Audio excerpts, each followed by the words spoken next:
one would have imagined that the archaeological excavation of a mysterious ruin would trigger an ancient seal, and in turn, it became a catastrophe for all humanity. A strange blood-cola-crimson mist quickly spread across every city. Humans caught within the blood mist couldn't withstand the mutation, going mad before dying violently. Yet, most other living creatures transformed into terrifying creatures with bizarre abilities. They were described as aberrations. Wherever these aberrations went, they left cities in ruins. Fear spread like plague, missiles were released. And it hit the city, dust and smoke-covered area. One guy looking like a zombie with an aberration-like claw hand looked for Xiaojue. Some wolf aberrations faced him, but he continued to look for her. He clawed at the wolf aberrations. After that, he looked tired and unstable. He stepped on the ruins, still searching for Xiaojue. He walked like a zombie.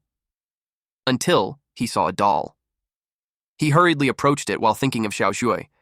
He was about to take the doll using his claw-like hand, but he stopped and changed it back to his regular hand before grabbing the doll. And then tears fell from his eyes. He desperately wanted to know where she was. 3 days ago. Reports came in about a crimson mist appearing in multiple areas. The public were advised not to panic and to stay indoors as much as possible. Meanwhile, there's this family on a car ride. The son and daughter were sleeping in the back seat.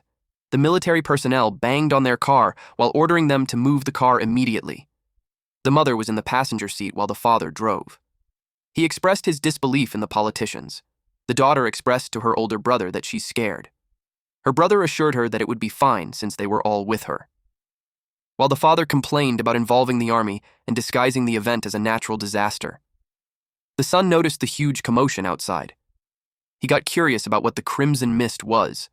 Then it was followed by a loud explosion. It surprised them. Immediately he covered her sister and told her to get down. A car fell on top of their car. The son asked his parents if they're all right.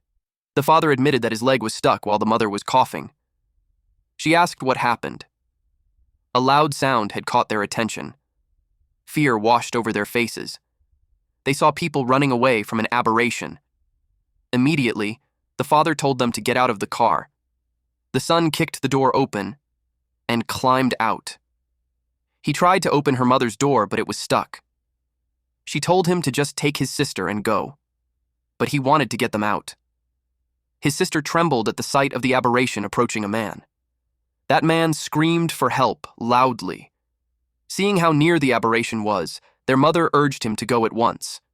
His father reminded him that he's the big brother, so he had to be responsible for her. They left Xiaojue, his sister, in his care. Then an explosion blasted them away. The aberration had jumped towards their car. Xue screamed for their mom and dad. The aberration got agitated with the ruckus. It targeted them. Xue wanted to go to their parents, but her brother dragged her away. The whole area was in chaos. The flying aberration took the military aircraft down. They ran as fast as they could. On the way, they noticed how the animals and the people went insane. The big brother questioned what on earth was happening. Crimson mist covered the area while the wolf-like aberration went on a hunt. The siblings hid behind a shelf. The brother peeked and saw the wolf walking away. He was relieved that it was finally gone, but his sister suddenly felt strange. She cradled her head. He asked her what was wrong. She admitted that she doesn't feel well. The brother saw their faces in the mirror and there were lines forming on it. He suspected it was because they inhaled too much of the crimson mist. He took out some supplies on the shelf and dampened the cloth with water. Then he covered his sister's nose and mouth using that. But in that moment, he felt a pang of pain. He felt so hot, and something was forcing its way out of its body, and he couldn't stop it. Zhu asked him what was wrong, but he lied that he's fine.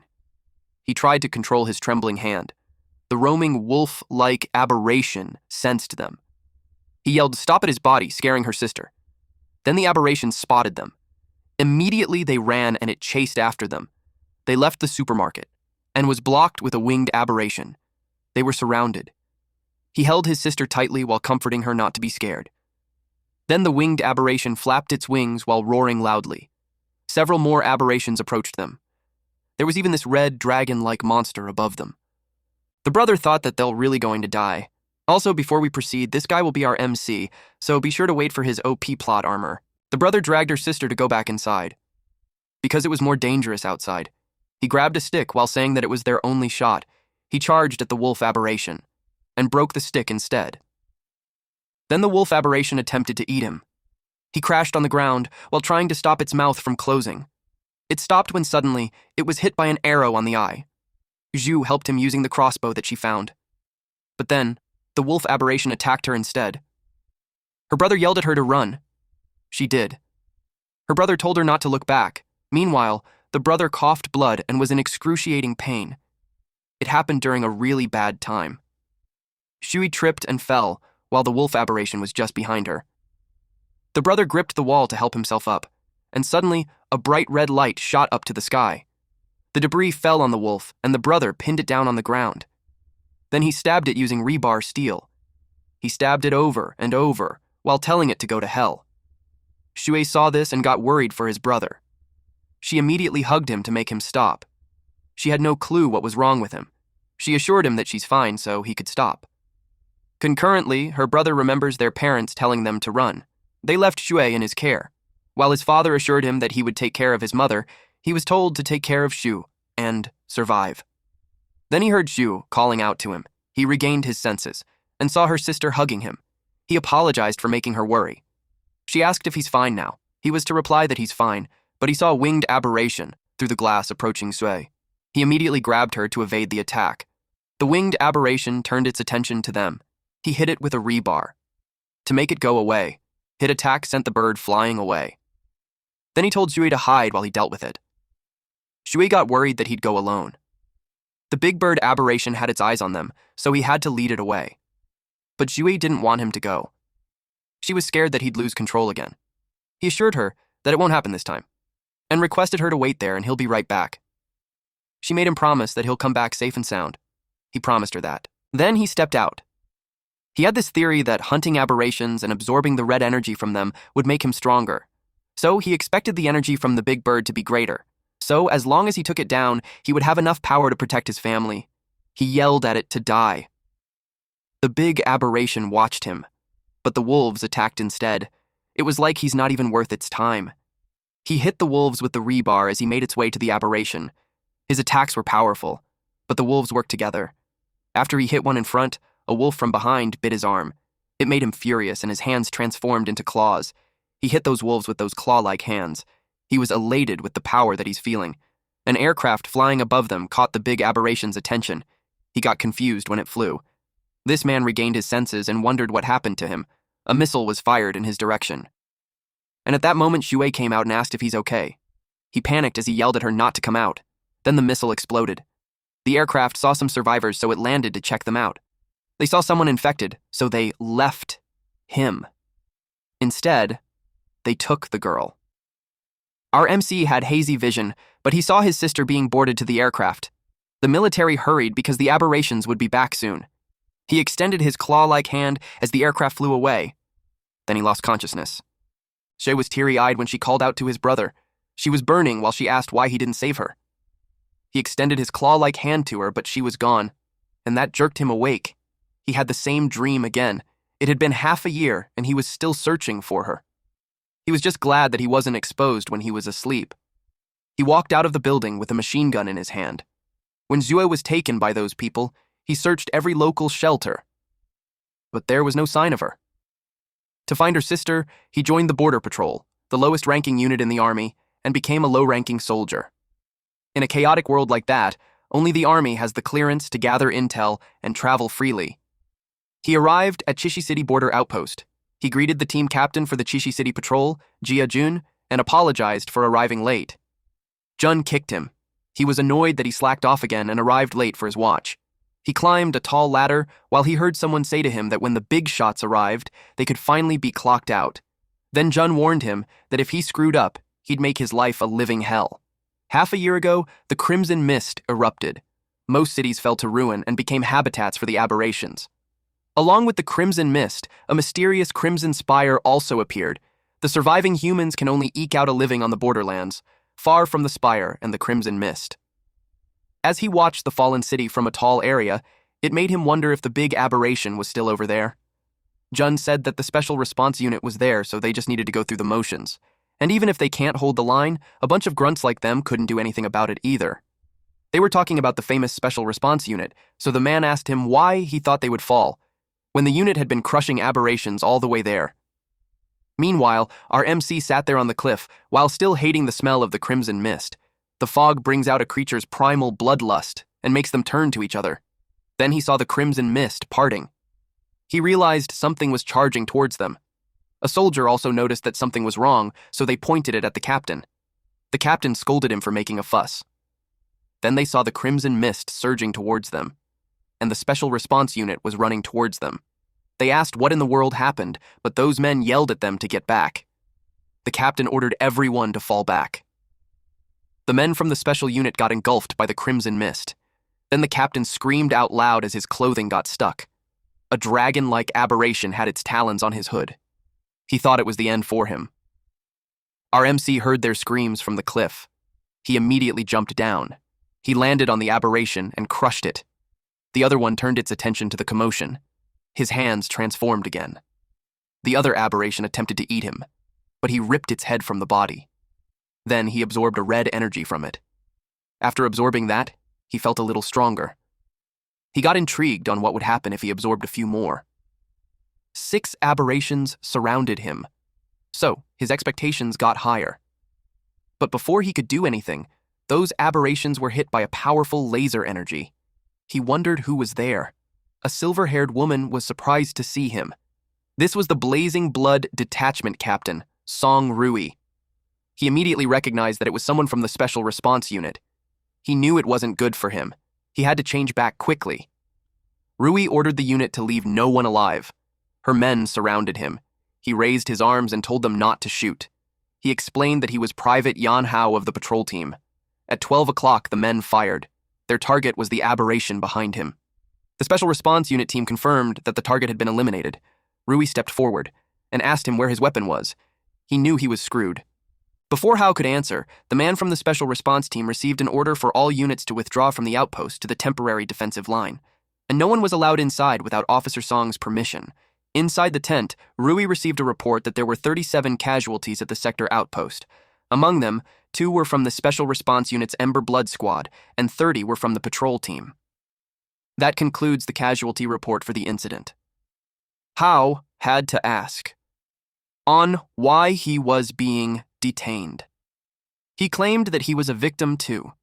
Rui read to him that at 17:23, he left his post without authorization for 2 hours. Shortly after he returned, the Crimson Mist riot occurred. She gave him the chance to explain himself. He needed to find a way to talk his way out of it. He stuttered at first, then he explained that he took a nap in the nearby ruins but had informed their captain. His teammate said that he's late for every mission, and the captain always lets it slide. This rat annoyed him. He threatened him with his gaze that if he continued spouting nonsense, he'd kill him. The man warned him not to frame the captain. Rui realized that their patrol team has quite a few problems. As if sensing he was being talked about, Jun sneezed. He was wrapped in bandages all over his body, but the doctor assured that he's not going to die. All his tests came back pretty normal. But the team member beside him doubted if that could really be considered normal. Back in the tent, Rui reads the file that says that he only passed basic training 3 months ago. In the last battle, even the Special Response Unit lost 2 people, yet Hao managed to survive. Hao replied that he's scared of dying, and he was on a track team back in school, so he was faster than most. He claimed that when he saw the Crimson Mist coming, he ran. She asked him why he would join the army when he's scared of dying. She asked if he had some other objective. During the 6 months he had been searching for Yu, he had been constantly killing and absorbing low-level aberrations. He gradually learned to control his transformations between beast and human form. For half a year, he avoided people like a lone wolf. He used the most primitive method to search every ruin, visiting every human settlement. As a soldier, Rui called him a coward who clings to life. She was mad that he abandoned his post and withheld information. She expected that he knew the consequences. He asked if she's going to execute him. She whispered in his ear, asking what was going on with his hands. That confirmed that she saw it. She asked why he would lie and what his real objective was. Their conversation got interrupted when the ground shook. She thought it was an earthquake, but Hao was familiar with that feeling. He stood up and told her to run. It was a horde of aberrations approaching. She was annoyed that he tried to run away while in front of her. It was like she wasn't even there, so she subdued him. The men with her got scared that she's losing it. They told her to go easy, because the ground would collapse, and it did. They fell in a dark area. They were now underground. It was too dark, so Rui ordered the lights on. The man called Hao a walking disaster. Nothing good happens when he's around. He replied that they should complain after making it out alive. The man doubted if they would really be able to go out. They got the light stick on. They saw the area was like a maze dug by an aberration. Rui ordered them to stay calm and check their weapons. Also, to maintain their formation and cover their backs. There was a gust of wind. It caught Hao's attention. The man beside him asked why he glanced there. He replied that he heard wind. The man immediately thought it was a way outside, so he went to check. The man happily reported that there was indeed a breeze. He commended Hao, saying that even if he was a brat, he's a first-class escape artist. He also saw light ahead. He got excited, saying after knowing that there's a path ahead. He didn't notice that an aberration was creeping behind him. Rui yelled at him to get down. She fired and beheaded the monster. The green fluid almost hit him. The fluid from these beetles was corrosive. Then she scolded the man, telling him not to act without her orders. She recognized that Hao was avoiding risks. She told him that once they get out, he must explain everything. Hao wondered what she's planning. She knew his secret and hasn't called him out on it yet. Then they heard a sound. They could tell something was coming. It was a horde of aberrations. Those bugs came out of the holes. They were really in deep trouble. Those bugs crept towards them. They fired at it as they fled. But Hao sensed something. Rui saw him and yelled at him not to stop and keep running, but he noticed that the swarm had stopped. The other men saw something ahead. It was such a large aberration. They called it a dominator class, and it had absorbed the crimson mist, and it converted the crimson mist into energy. Hao told them to pay attention because that thing was dangerous. Rui fired at it. At the same time, it unleashed the energy. It got hit. But when Rui saw the incoming energy, she froze. Fortunately, our boy blocked the attack with his transformed hand. She was surprised. He told her that when they make it out there alive, he would explain everything properly to her. He made his other hand transform too. She was worried because even her attack had no effect. She wondered if he truly had a way. She told him to be careful. He replied yes. Then he charged at it. This Dominator class aberration reminded him of the previous aberration. The monster had rankings: Scout class, Hound class, Dominator class, Colossus class, and Catastrophe class. He got curious how much stronger he could become once he had absorbed it. After his attack, he realized how tough it was. If it was a normal beast, it would have been torn to pieces already. Its massive body was an oversized armored war vehicle. He assumed that it must have devoured quite a few of his kind. It attacked him, but he got away. He even commented that it was too slow. He was curious if it placed all its enhancement into defense, but it was nothing but a moving target. The other two men fired at it, but they couldn't believe it. The guy who always ran faster than anyone else. The one who is most afraid of death. It made them question who Yan Hao truly was. Rui replied that he was an experimental subject secretly developed by the Special Unit United Government for fighting alien beasts. They couldn't believe that it was a guy who took 3 months just to pass basic training. The one who runs faster than anyone at the first sign of danger would be an anti-beast combat experiment. They asked Rui if she already knew about it. She replied that she only confirmed it when he blocked the beast's attack for her earlier. The other man was silent. He was the Crimson Blood Expedition Squad Deputy Officer, Lin Yongji. He doubted if the special unit really had such experimental subjects. Or it could be that his captain, Rui, was hiding something. She explained that he escaped from the laboratory, and they didn't expect him to slip into the border patrol. The man inquired if the last Crimson Mist outbreak incident was because of Hao. She replied that it can't be ruled out, which was why she must investigate him. She warned the guy that it was top-secret information of the special unit, so whatever he sees or hears shouldn't be leaked out. She confirmed if the patrol soldier understood. He replied yes. The large aberration gathered energy on his mouth again. Then it released the condensed orb energy. And that's not good. He told the 3 to dodge. It hit the ground. Rui was able to evade. The unnamed patrol soldier was surprised that he's alive. Yongji grabbed him to help him dodge earlier. Then this patrolman saw that his leg was injured. Yongji assured him that he wouldn't die.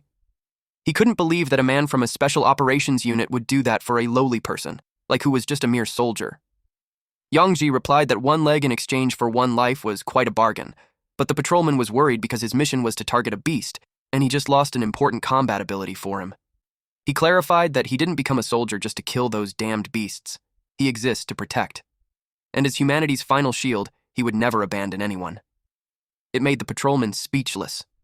Meanwhile, Hao was thrown by the monster. The Crimson Mist's energy had been depleted. He could no longer maintain a single arm transformation. He was up against a Dominator-class Steel Shield Thorn Bug. Now he learned how troublesome this Dominator class was. The Dominator-class Steel Shield Thorn Bug roared loudly. It targeted Hao, but it got hit on the side. It was from Rui. She yelled at Hao that he can't die yet. There were still so many things he had to explain. The Dominator-class Steel Shield Thorn Bug laughed. Rui noticed it. Then she saw the Crimson Mist surging out from the cave. The interconnected tunnels let it easily transfer the Crimson Mist from other places. And because of that, the bug could replenish its energy. She saw its wound starting to heal.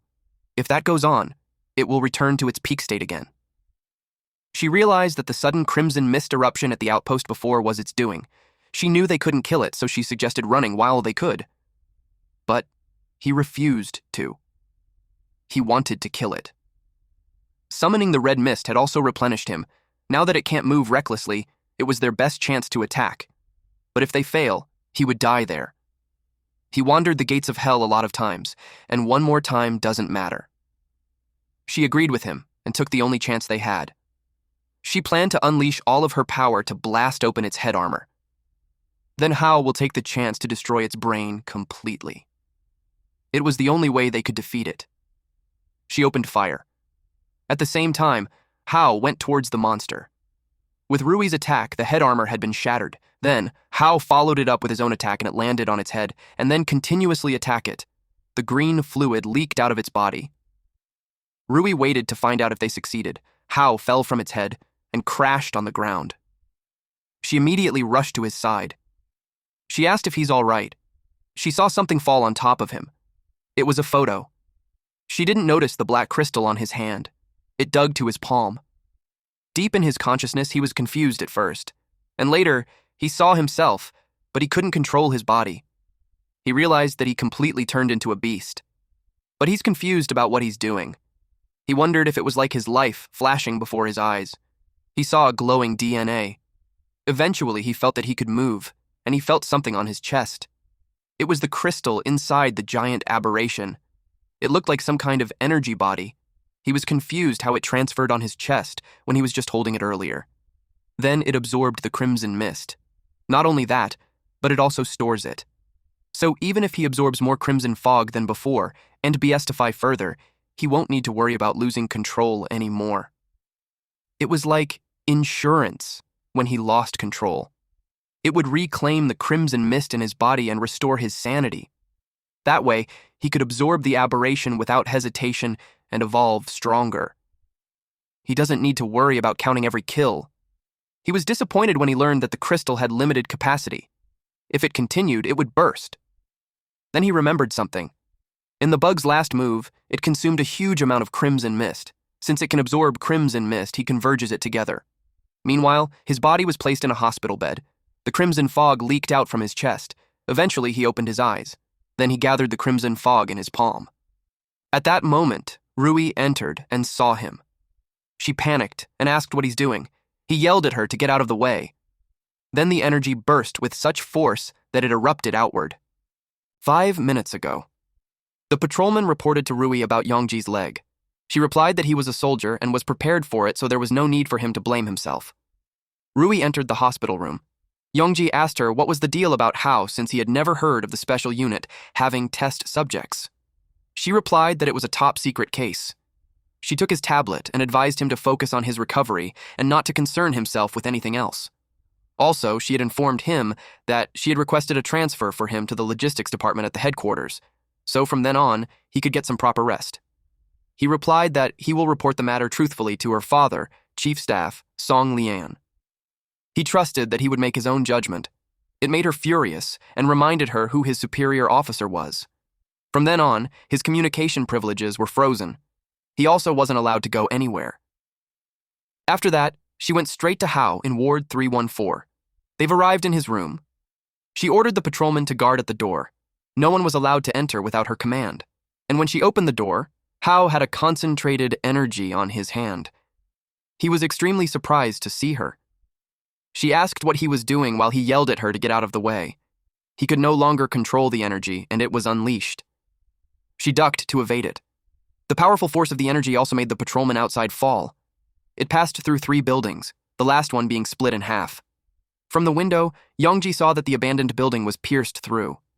He wondered if Hao did that. If so, he wondered how long Rui could hide the whole situation. The patrolman trembled in fear as he also complained about being the unlucky one. He called for help since he didn't want to die. Rui recognized that it was the bug's move from before. It made her curious why Hao could use an aberration's abilities directly without beastification armor. She reminded him that he owes her a few explanations.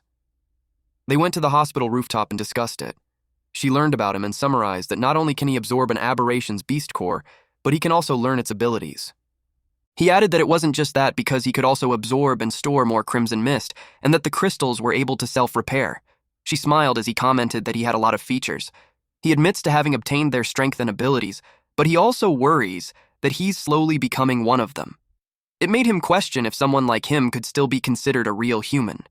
He asked her what she sees him as. She replied that he's one of a kind, and being a human or monster would depend on how he uses his power.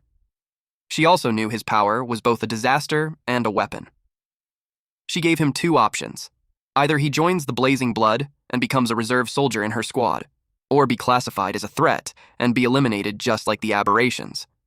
He asked about the elimination. Then she admitted that the troops in the city don't have the ability to do that, even her. But also thinking that he could take the special unit alone was far too arrogant. She persuaded him that joining her squad has its benefits, status, intel, and resources, and she would handle any trouble that would come his way. He was amused that she's willing to take on a dangerous element like him that she just met and whose power was out of control. He could tell the price was high, and for her to go through all that trouble to recruit, he knew she must have some other objective. She could tell he was smart. Then she admitted that there's a reason why she needs him. She assured him that they aren't enemies. And then she suggested to think of it as a transaction. He was surprised when she revealed a photo of him with his sister. Then she warned him not to underestimate her. If she wanted to investigate his past, it would be a child's play for her. Then she told him that if he joins Blazing Blood, she would use their highest level intelligence network and every resource at her disposal to help him find his sister. Hao knew to himself that there's a limit to what he can do searching blindly on his own. And just as she said, a higher rank and status in the military, he'd be able to investigate more places and it would be easier to move around. He accepted the deal, but he suggested that since she needs him so much, she should give him an increase in pay. He admitted that all his previous salary had been spent when he looked for his sister. As the captain of the Blazing Blood, she approved him as a Blazing Blood reserve soldier with salary and benefits at the highest standard. Then she instructed him to get the hell out and do the paperwork. He followed the order. He headed to the patrol team to handle the transfer at once. But before he left, she remembered something. She paid for the damages he did in the hospital, so she would be deducting it from his salary. Then she thought of her uncle and became even more determined to save him. Hao couldn't believe he had to pay for it after all. Rui had a feeling that he holds the key to turning an aberration back into human. A few days later at Chishi City Patrol Team Garrison Building, Hao learned that the other patrolman was going to the Special Response Unit too. The patrolman boasted that the captain and Deputy Yongji thought highly of him. Although he joined the logistics department, he was confident that they could work together. Hao doesn't even remember the guy's name. He hadn't really paid much attention before. Suddenly, the man saw Captain Jun, and he was okay now. Hao turned to him. Jun's right arm and left leg were broken. The big muscular guy could remember how he slapped him for a mute woman, and now Jun was acting like a stray dog begging their city defense team for his squad member's pension. Then he kicked the injured Jun. He was the Chishi City Defense Team Captain Zhang Shi. The patrolman with Hao got angry and charged at them, but he was subdued by 2 men. He yelled at them to let go of the captain. Shi grabbed Jun's jaw, spat at him, and told him to get on his knees and lick the mud off his shoes, or else he'd break the kid's arm and give it to him as a crutch.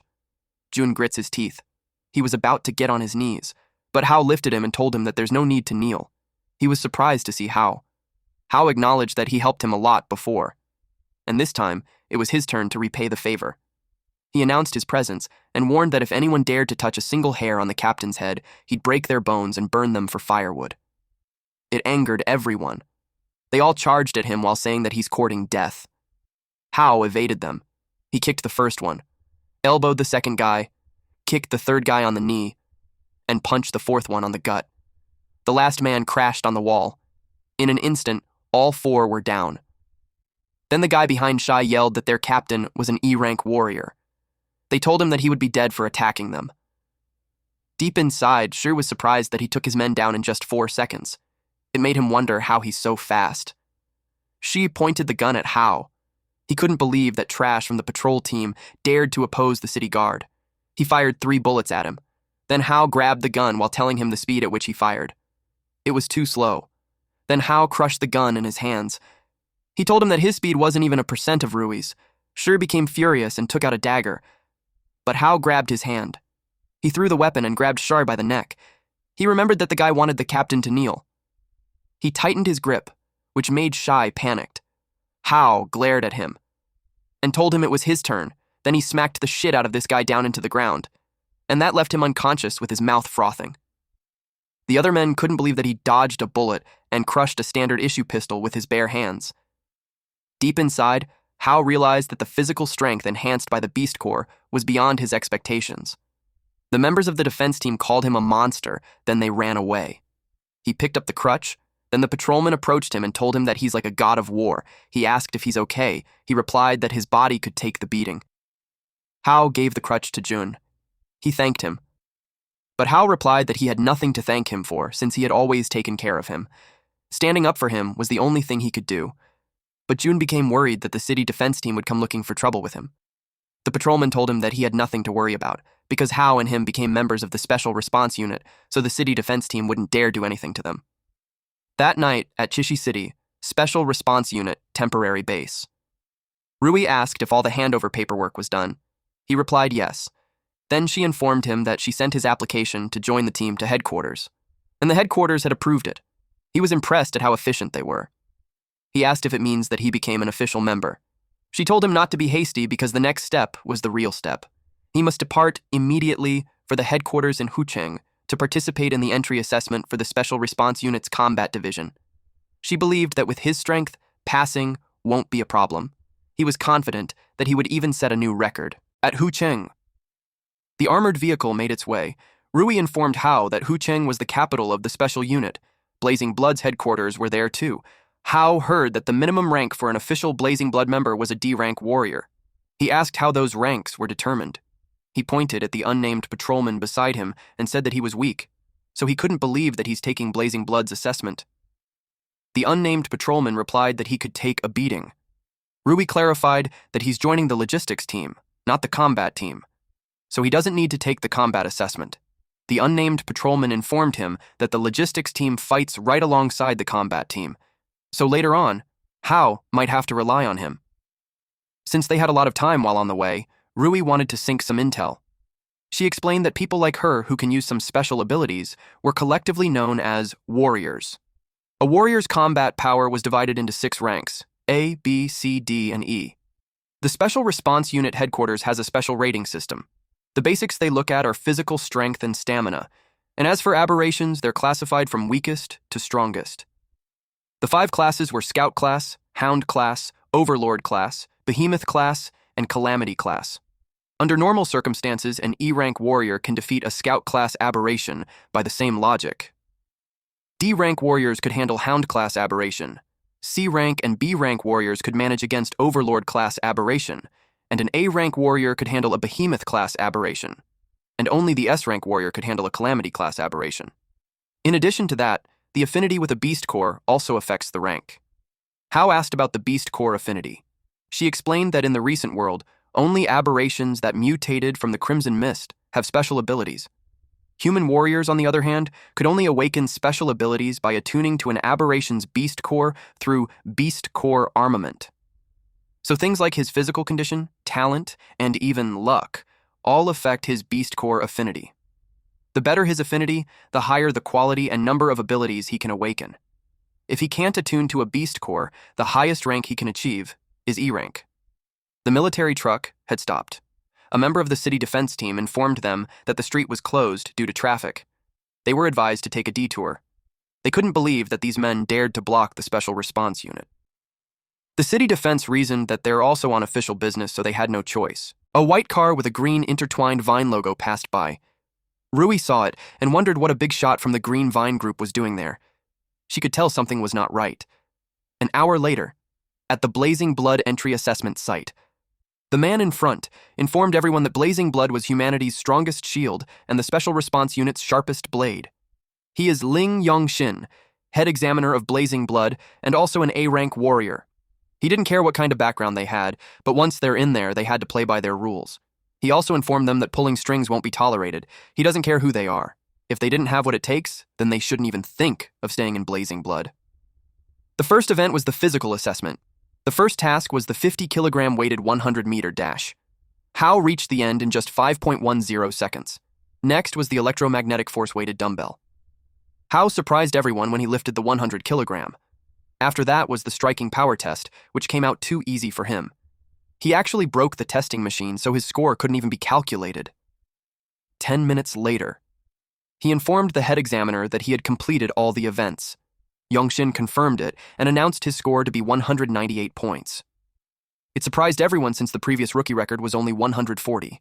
Some assumed that he cheated. Someone approached Yongxin and raised a concern that the rookie record was 140 points. So this man, Zhang Jin, was the Chishi City defense team captain's younger brother, refused to accept that Hao exceeded the record. Yongxin replied that he supervised it himself, and it was all on camera. He got offended since it seemed like he was accusing him of letting Hao through the back door. Jin replied that he wouldn't dare, though he was curious. He asked Hao if he's from the Chishi City patrol team. Hao was confused, but he replied yes. Then he told him that he just wanted to say hello, since they're from the same hometown. But deep inside, he planned something sinister for the kid. He wanted revenge for his older brother who was humiliated. Hao was intrigued when he mentioned that they were from the same hometown.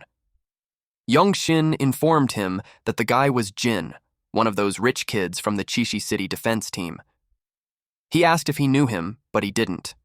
But after learning that he's from the Chishi defense team, he realized that the whole city defense team crowd was rotten to the core.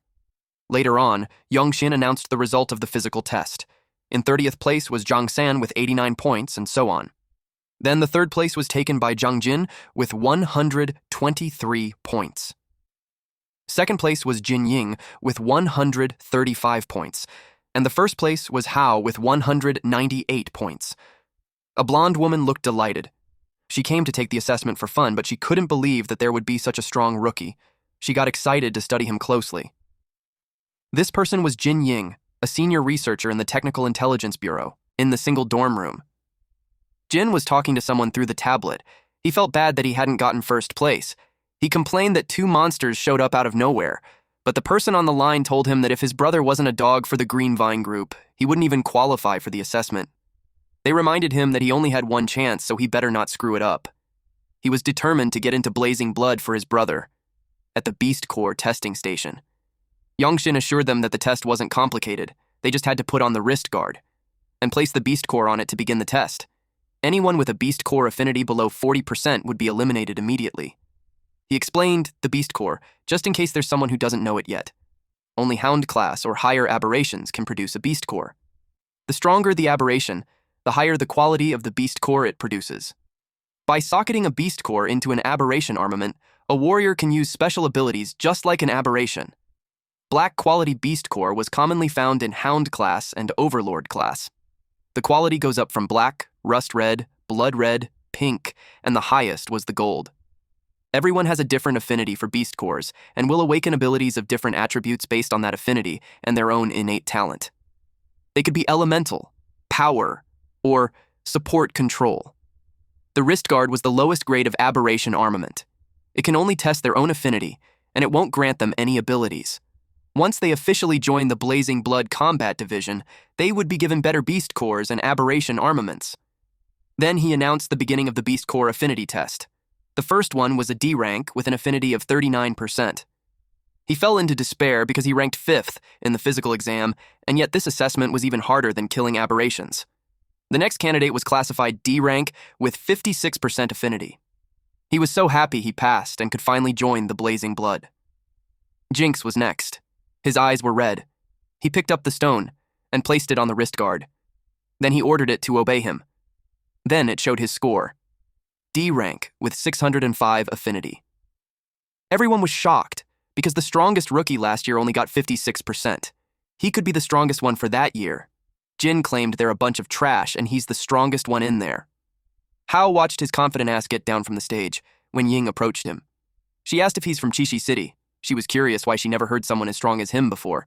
She told him that she's a know-it-all at the technical bureau, so it was a surprise that he managed to stay off her radar, which made him impressed. Then she deduced that the abnormal fluctuation in the Crimson Mist's concentration in Chishi City a few days ago had something to do with him. He tried to play dumb. She told him that it's fine even if he won't admit it. She just wanted to express to him how interested she was with him. He took the chance to extract information from Miss Know-It-All. She agreed to it. But she had a condition. If his score was higher than hers, she'll tell him anything he wants to know. Then she was called to go in front.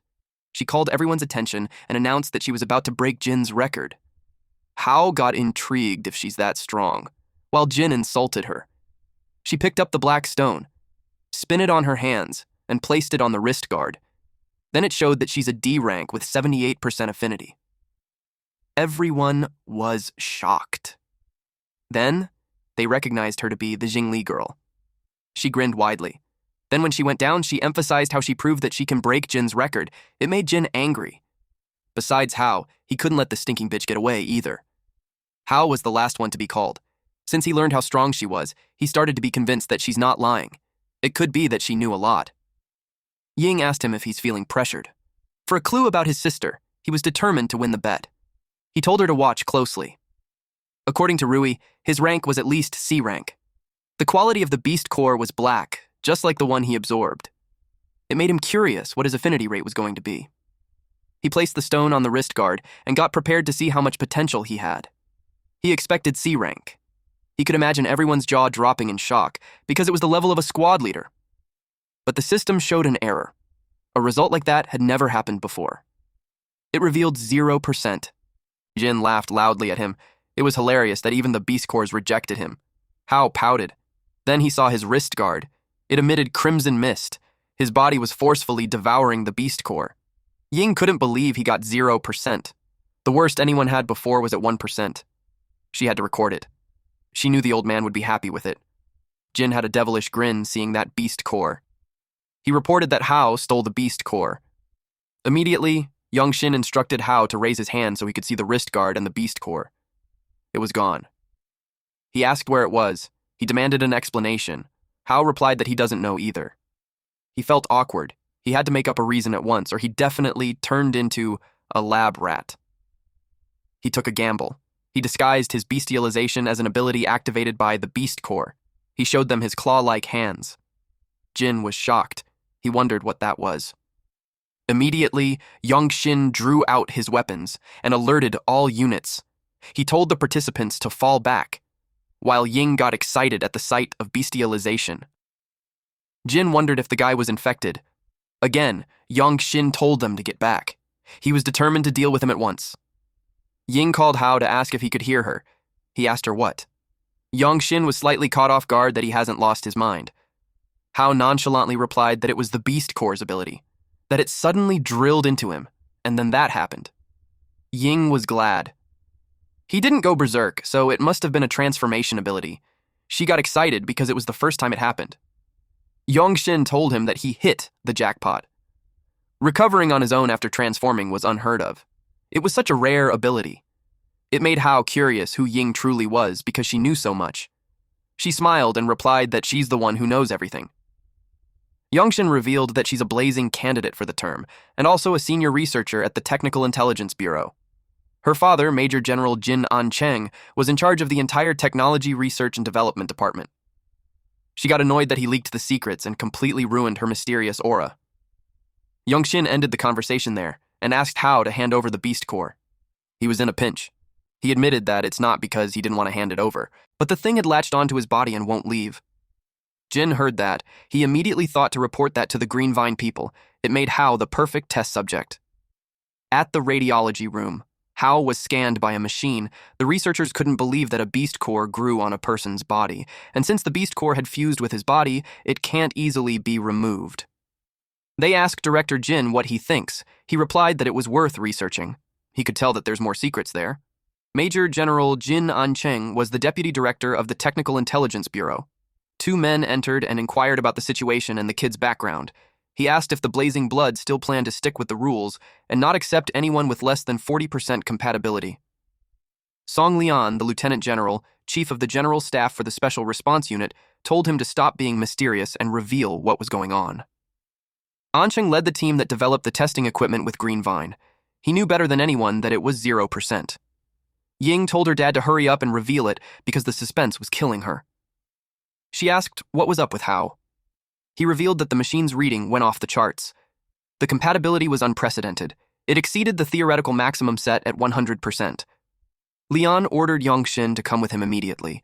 Meanwhile, while inside the machine, Hao noticed the beast core turned red from black. He wondered if it was because it absorbed the small beast core. Before, absorbing the Overlord class aberration beast core led him to steal its ability and also activated the crystal core in his body.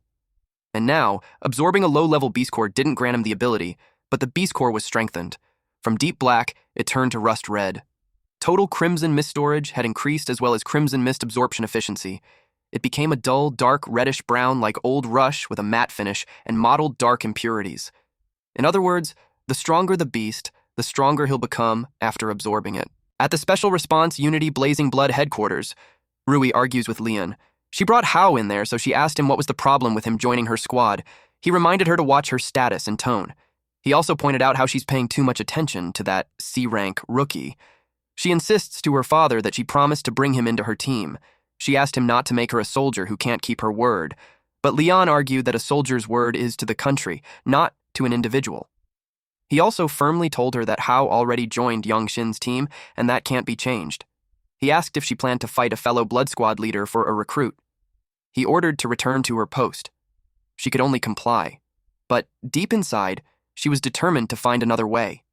At the Blazing Blood Barracks lounge, someone reported great news to Big News. It was Ying. She informed him that the newly discovered nest between Lake City and Redstone City was sending Blazing Blood rookies to explore. She applied with instructor Yongxin for them to team up. Yan Hao was identified to be a C-rank and a member of Special Response Unit Blazing Blood under Yongxin's squad. Later on, Yongxin briefed them that the mission objective was to investigate and assess the threat level. He warned them to stay alert. Even though it was a nest, it could have changed due to the crimson mist.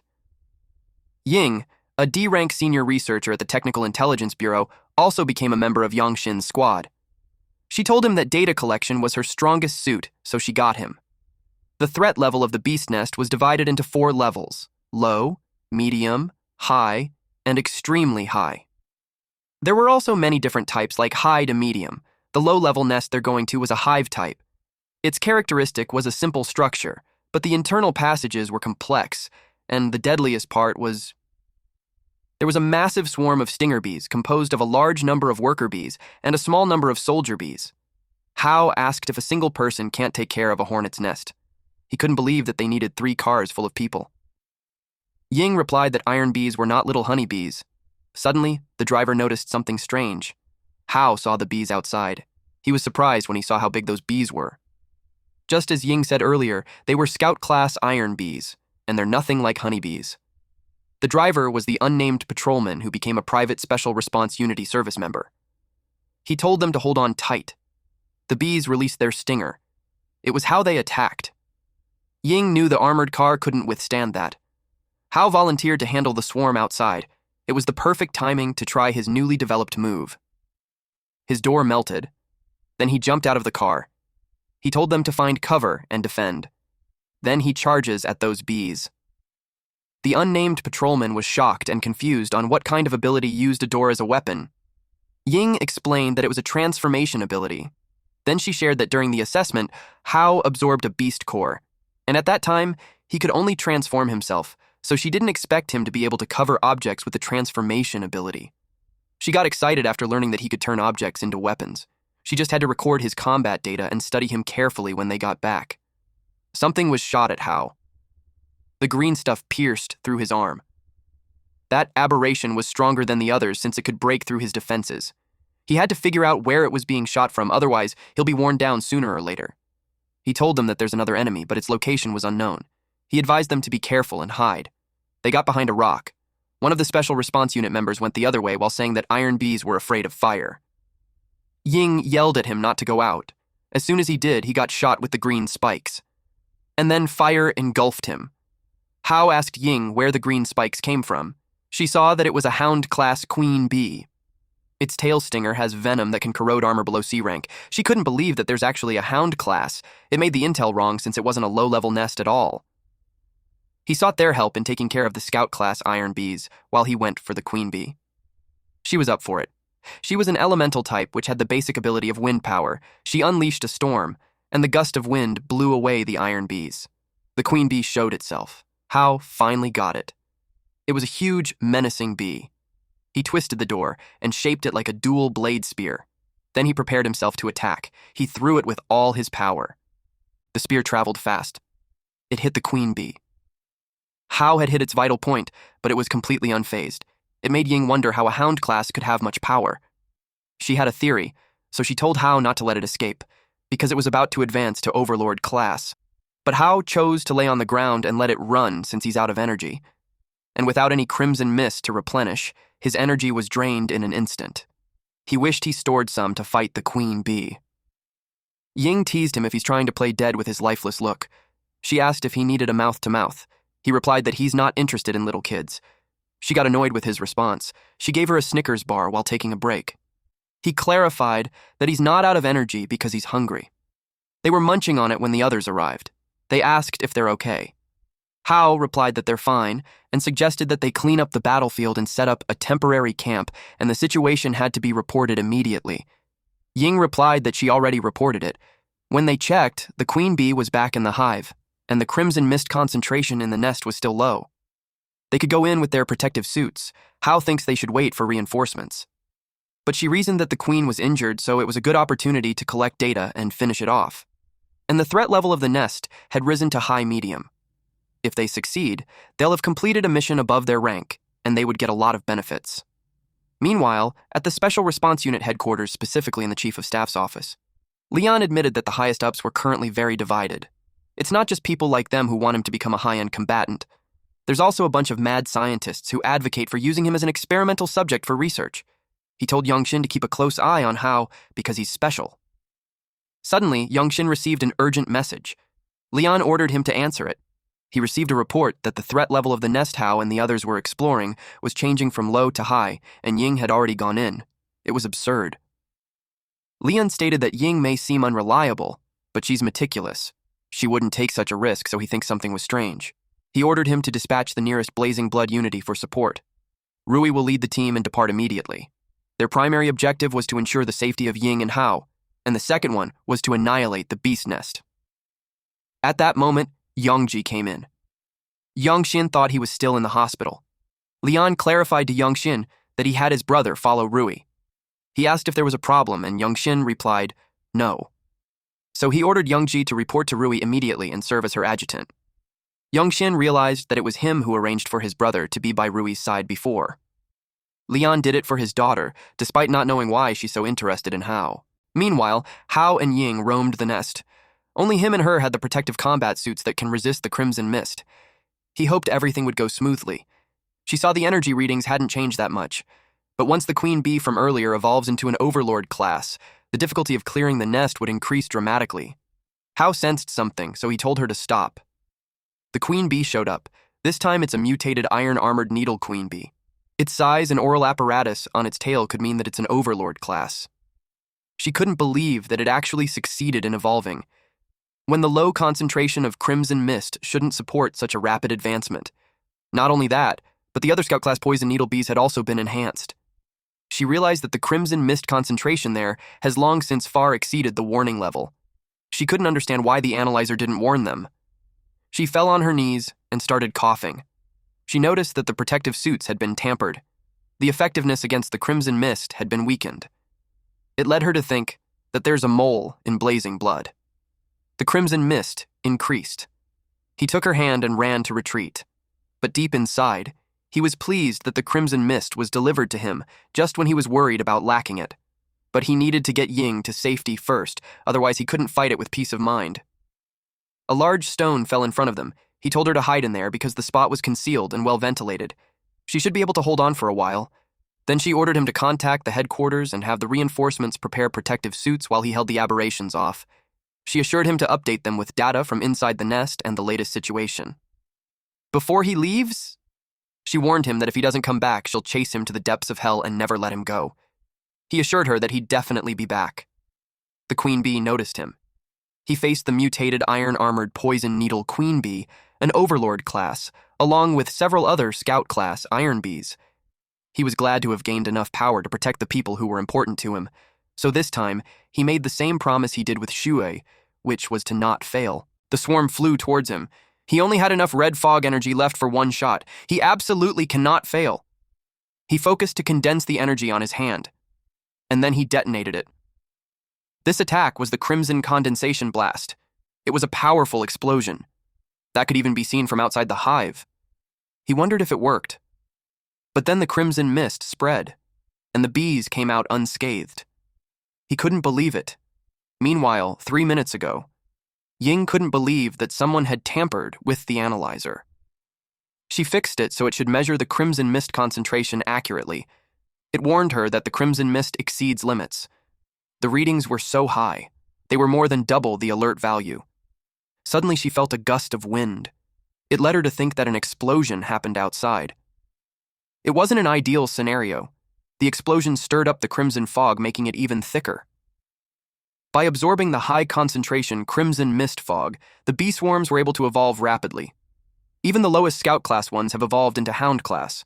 They attacked Hao. He noticed that there were more of them, and they're getting stronger. Even with the crimson fog around, his replenishment rate can't keep up with his consumption. If that continues, he'll be drained. Ying got worried if he could hold on. Then she noticed his neck. There was a symptom of crimson mist corrosion. She realized that his protective suit must have been tampered too. She watched the measuring device. The readings continued to rise. She knew Hao would lose control. She helped by blowing away the crimson mist around him first. So, she released a wind pressure blast. When she found the timing, she detonated it. Hao was confused when the crimson mist around him had been blown away. He cursed because his energy supply had been cut off. The bees released their green stings. He blocked it using his forearm. The stings got stuck on his arm, and that's when he realized it had a paralyzing effect. It released more stings behind him. He knew he couldn't dodge it. Suddenly, someone arrived and blocked the stings using his body. It was Yongji. He was a C-rank strength type. His basic abilities were body fortification, hardening, and super sensing. His beast core source was an overlord pangolin. He yelled at Hao to focus, since the fight wasn't over yet. The bees surrounded them. In an instant, it got cut with laser attacks. It was done by Rui. She's a C-rank elemental type with basic abilities such as electromagnetism, and her derived abilities were lightning strike, railgun, iron sand, hacking, and magnetize. Her beast core source was a behemoth-class eel. Hao asked what she was doing there.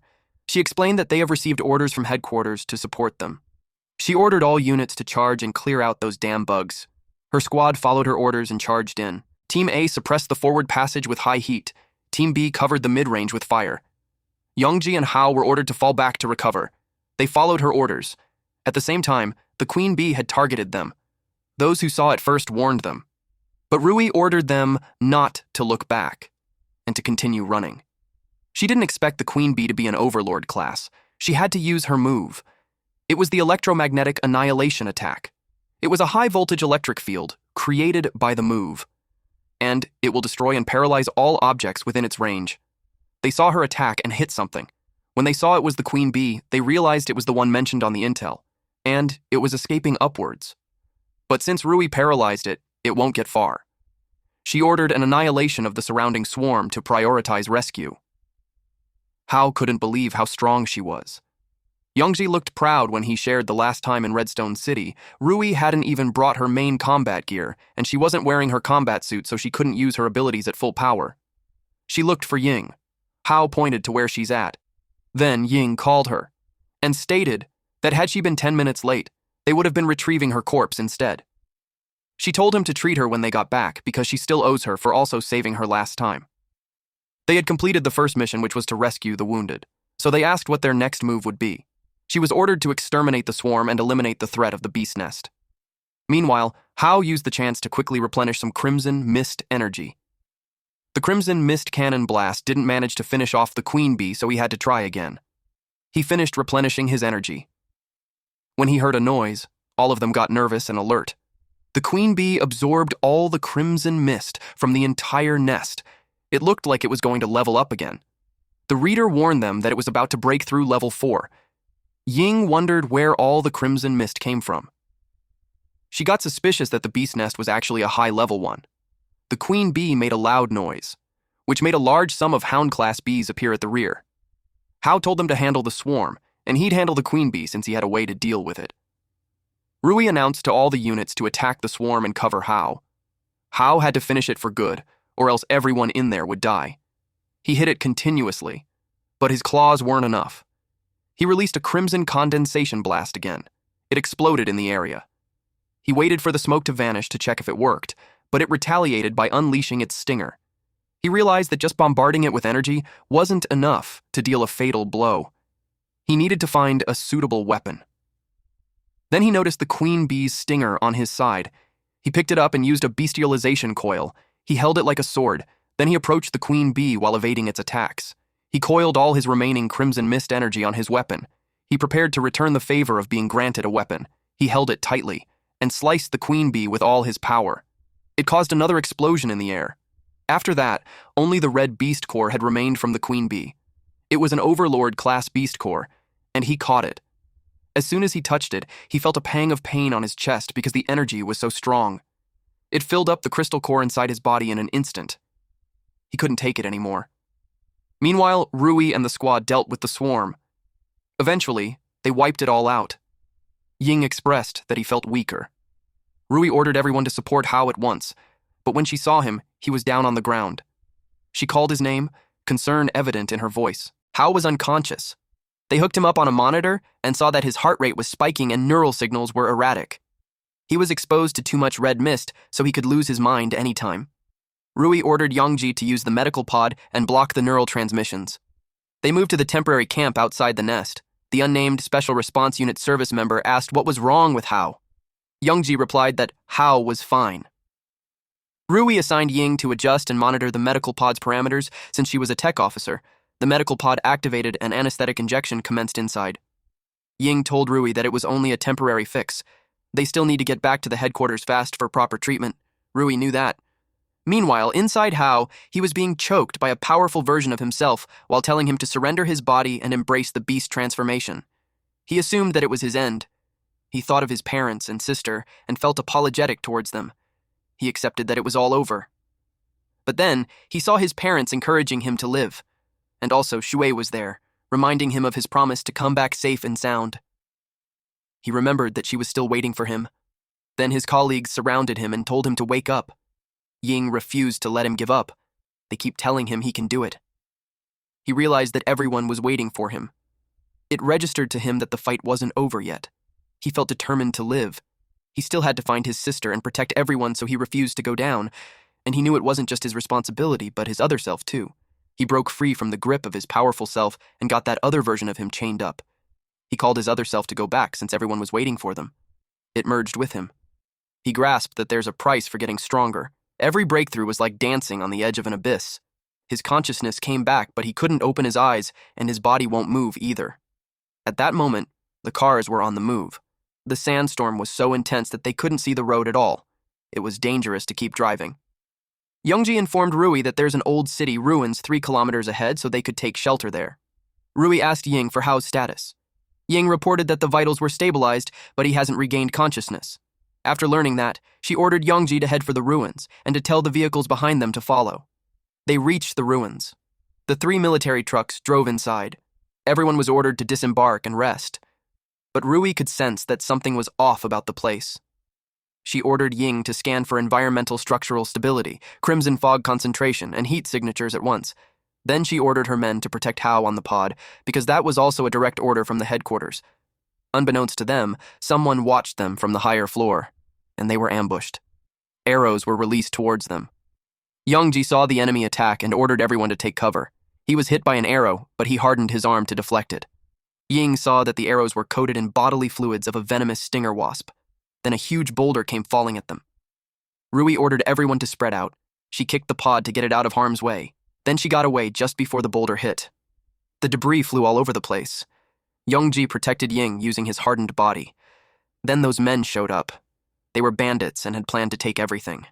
First, they threw glass bottles. Rui wondered what it was, but when it shattered, it released green gas. She realized it was the fluids of a Dominator-class mutated beast. The gas it produces has paralyzing effect. Then the bandits charged at them. A huge muscular man with an axe targeted Rui, but she skillfully evaded him and kicked him in the groin, and sent the man flying on the opposite wall. But just right after that, she saw something attached to the pod. She fell down as the paralysis took effect on her body. When the bandits had the hook attached, they started pulling. They saw those guys protecting the metal box with their lives, so they assumed that there's treasure inside. But Ying tried to go after it while yelling at them not to touch him, but someone shot an arrow on her ankle. She fell down and bled.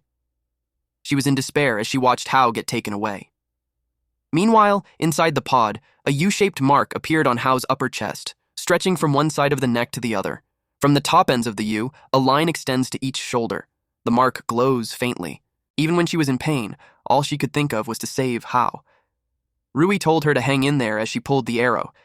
Inside Rui's head, it was such a failure since not only Hao was taken, Ying got hurt too.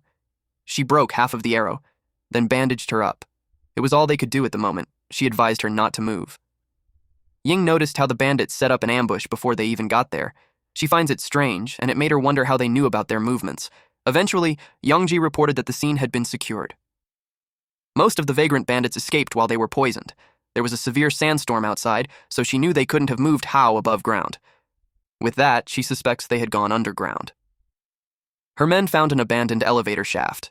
A preliminary search suggests it was a passage to their hideout. She assembled a team immediately. Their next operation was a man-to-man combat with the objective to retrieve Hao. Rui ordered A-Team to secure the exit and protect Ying, while Youngji and Team B would rappel down with her. She reminded them that failure is not an option. The unnamed Special Response Unit service member wanted to go with them, but Rui refused because he's not a combatant and they don't know what was in there. The A-Team would protect him and Ying above ground, but he insisted because Hao was his best friend and the one who saved his life. So now that he's in danger, he just couldn't sit and wait. That convinced Rui. She warned him to stay close and not fall behind. Meanwhile, the bandits arrived at their base. They complained that the coffin was heavy, but it also made them curious about what was inside. They expected it to be good. One bandit carried an axe and told everyone to get out of the way. He raised his axe and hit the pod. The person who initiated to open the pod was the bandit leader, but he soon learned that the pod was tougher than a vault. They broke several crowbars and sledgehammers on it, and it hasn't even budged. A blonde young guy told them that he could open it, but they had to go down below. The bandit leader dismissed it as nonsense since there was nothing down there but a dead end. And the last 3 who went in never came back. They all laughed and mocked the kid. But the blonde guy insists that he has seen a key that can open it down there. The bandit leader got annoyed and grabbed the kid by the collar. This blonde guy offered him a deal that if he opens it, they would let him go, but if he can't, he can just kill them or do whatever he wants. The bandit leader warned him that if he tries any tricks, he'd slaughter him. Hao heard them and deduced that he ended up in the enemy hideout. After his beast core upgraded, his sensory abilities had been enhanced. Not only could he sense his immediate surroundings and the environment deep underground, but he can also sense the state of his own body. His beast core level was rust red with 67% crimson fog reservers. His evolved abilities in beast form were claws and tangle, and the abilities he acquired were crimson fog bomb and poison gland. He suspects that the poison gland came from the queen bee. The bandits arrived at the deeper floor. There was a fossil of a large creature in there. They warned the blonde guy not to try any tricks. The blonde guy pointed at one of the bones and told them that it was where the key was. The bandit leader ordered his men to bring the pod there. While doing so, the box exploded and the men were blasted away. Apparently, the box opened by itself. As soon as he rose, Hao released a poison gland. Everyone began choking. Hao liked the skill. It was a good support skill for crowd control. The bandit leader didn't expect that there's a person inside. He assumed that they purposely let them take him just so they could infiltrate the hideout. But Hao had no idea what they're talking about. The bandit leader intimidated him by introducing himself as a D-class warrior. He told him that killing a little punk like him would be as easy as crushing an ant. He was furious that they played dirty, so he attacked him. Hao activated the poison gland again, and then punched the bandit leader on the face. The bandit leader crashed on the wall, creating a dent on it. Someone got spooked, and it caught Hao's attention. Hao asked the blonde guy if he wanted to try his strength too, but the kid just passed out.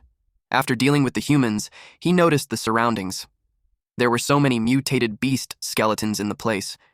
He inspected it and saw that the skeletons were all damaged, which tells him that they didn't die from natural causes. Someone intentionally placed them there to fight to death, like in a gladiator arena. Then he heard Rui's electromagnetic sound. He could hear it from 10 floors away. He commented that she was hot-headed as ever. The bandits fired, but Yongji hardened his body and went after them. He kicked one bandit, and eventually they had secured the area. But there was still no sign of Hao. Rui ordered them to keep searching. They noticed that there were mutated beast claw marks everywhere. It led them to think that the place holds some secret. They approached the pit, and one of the military men reported that the detector signaled that Hao was below. But then suddenly, the signal disappeared. Rui immediately suspected that the pod was destroyed, which puts Hao in danger. But suddenly Hao just jumped out of the pit with a passed-out blonde guy on his arm and greeted everyone. Our MC's back. And the power-up really has been evident. Yongji asked Hao if he's okay. He replied that he's fine now. Rui questioned what was down there. He told them what he saw, an abandoned fighting ring. Yongji asked the captain if they should investigate. Rui replied that withdrawal is their priority and would just arrange an investigation later. The unnamed member asked about the kid that Hao was holding. Hao threw him on the ground. The kid charged at him with a dagger, but he stopped his hand, and the dagger shattered when it hit his partial beast form. Scales. He asked the kid if he's that eager to die. The kid reasoned that all soldiers were bastards. The kid's eyes were red and red lines appeared on his face. He told Hao to kill him. Hao knew that those were the symptoms of crimson fog infection. He hit the kid at the back to make him unconscious. When the kid fell, the unnamed member saw a card fall. He picked it up and saw that it was his comrade, a Shuo of Redstone Patrol's IID. The person in the photo was older, but their features were similar. It led Rui to think they were brothers. The kid was in bad shape, so she ordered to take him back for treatment and investigation. The infection of the kid was still in early stages, so Hao thought that if he drew out the crimson fog energy from his body, he could still be saved. They eventually arrived at Lake City Special Operations Team Crimson Blood Encampment. A soldier saw that they're back, so one of them immediately headed to the young Master Zhang to report. Upon arrival, Rui instructed Yongji to take Ying to the medical bay immediately. Then Hao and the unnamed member were blocked. They had to abide by the latest quarantine regulations. Hao reasoned that there was no rule like that before, but the soldier insisted since it was an order from their superiors. They were told to cooperate by removing all their clothes for full disinfection and inspection. Rui questioned who gave these so-called orders from superiors. She clarified that she was the commanding officer and told the soldier to make his superior report to her immediately. A man came out and asked who was deliberately refusing to cooperate with the inspection. It was Jin. He told Rui that it was just a misunderstanding. Internally, he was confused on why Hao came back with Rui. She asked him if he was the one who ordered the logistics soldiers to do that. He reasoned that he's in charge of quarantine safety for new recruits, and since she and Ying were veterans of the Special Operations Team, they wouldn't have to undergo the inspection. But he advised Hao to cooperate. Rui yelled that it wasn't necessary. She was furious and asked who he thought he was. She reminded him that he doesn't call the shots. She told them to ignore him, and they walked past him. He yelled at them to wait. Then he pointed to the child and asked if they were going to bring that filthy little thing into the encampment. The unnamed soldier corrected him, saying that the kid was not a filthy thing, but his comrade's brother. After realizing that he's from the patrol, Jin commented that trash belongs in the dumpsters. He ordered the soldiers to take him. It angered the unnamed soldier, but Jin intimidated him by asking if he's planning to defy military orders. Rui was about to say something, but Hao stopped her. He activated some poison through his poison gland and told her to let him. He placed a hand on Jin's shoulder and told him to stop it. Jin thought he wanted to defy him, but he panicked when he felt the poison in his body. He had no idea when it happened. Hao whispered to him to say that he knew he didn't like him, but his methods were just too underhanded, so he advised him to stop while he still could. Then he pointed out how, with just a few words, Jin already fell on his knees. RMC then told the soldiers to take back their new team leader since he looked tired. They assisted Jin, who was furious with Hao but couldn't move his body. Rui asked what he had done. Hao simply replied that there's nothing to worry since he just made him lay in bed for a couple of days. A few moments later, they went to the medical laboratory. Ying informed Ancheng and Lian that her combat suit was deliberately smeared with a slow-acting corrosive agent. After exposure to high concentration of crimson fog, its protective function failed. Lian concluded that there's a traitor who didn't want Ying to come back alive. Lian knew that Hao was one of the targets too. Hao expressed that he believed that he was the primary target. Ying was just dragged into it because of him. This led Lian to decide that both of them were suspended from field missions until it was all cleared up. Anqing told him that they had bugs to clean out at the headquarters. He hoped that he would send someone trustworthy to protect his daughter and Hao. He reminded him that if anything else goes wrong, neither of them would be able to bear the consequences. Lian was well aware of that. He assigned Rui to ensure the absolute safety of those two. A few days later, Hao pondered on the events that happened, such as suspension of field missions, a traitor in the army, Jin from the city defense, a Shuo from the patrol. Suddenly, the unnamed member called out to him. He asked what was wrong. The unnamed man whispered to Hao that when he was examining the boy, he found a photograph of a girl that looks like Hao's sister.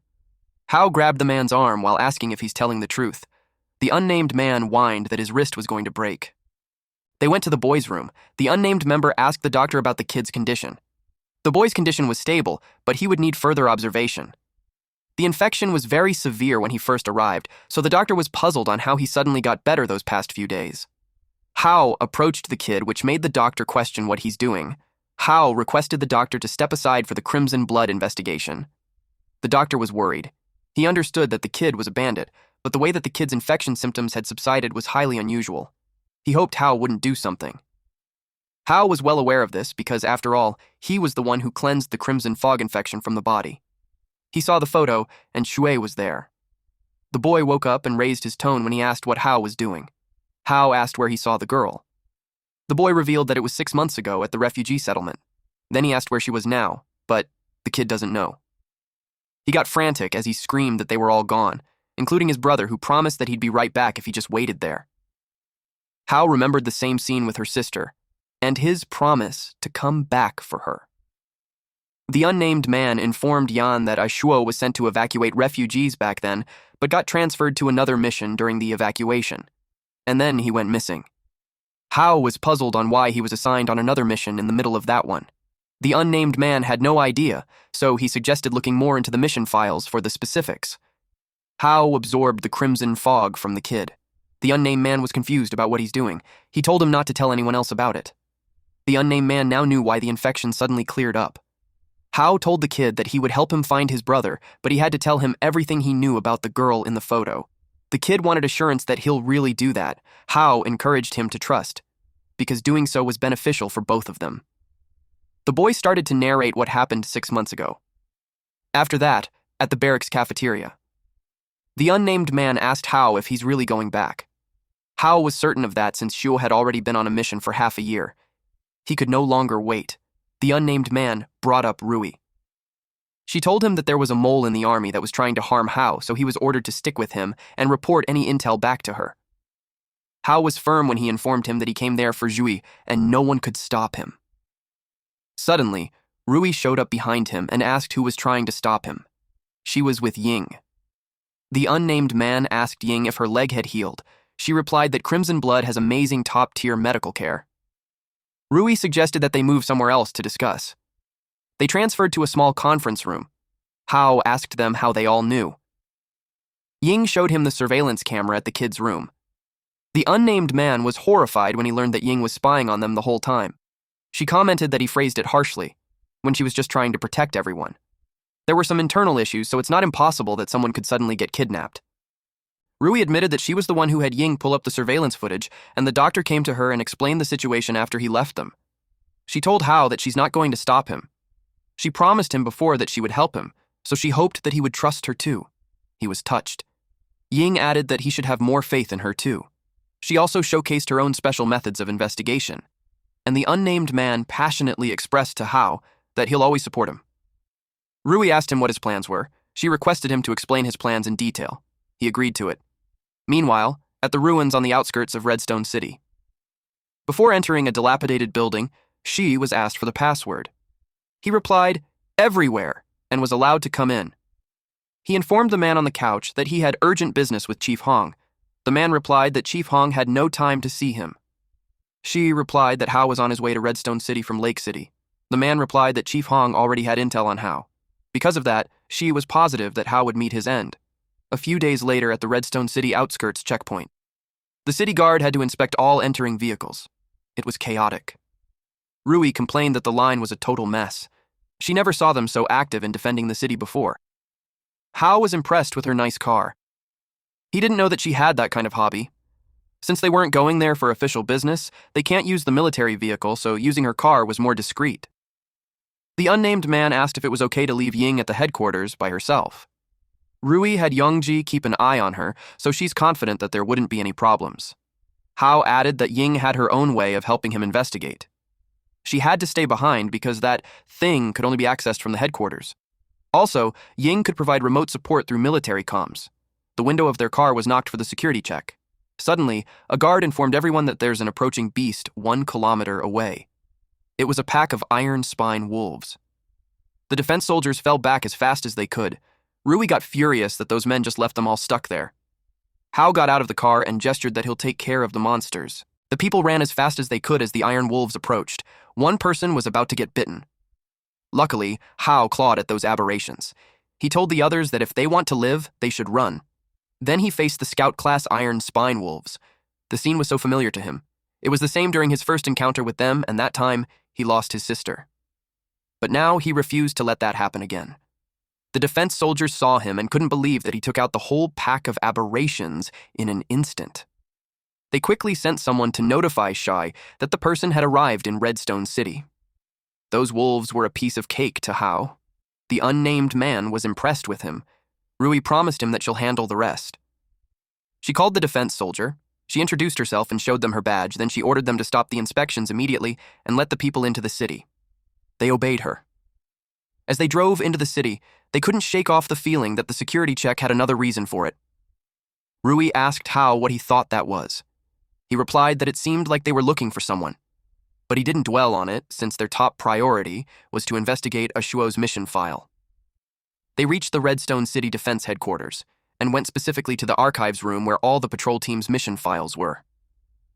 But Hao couldn't find Ashuo's file. Rui searched on the computer. The unnamed man realized that the 7th Squad's Ashuo, Li Ming, Wang Qiang all were gone. Even the basic roster had been redacted. And Rui found out that the local database had been wiped out too. There were no records of Ashuo in it. It could have been a dead end from the start.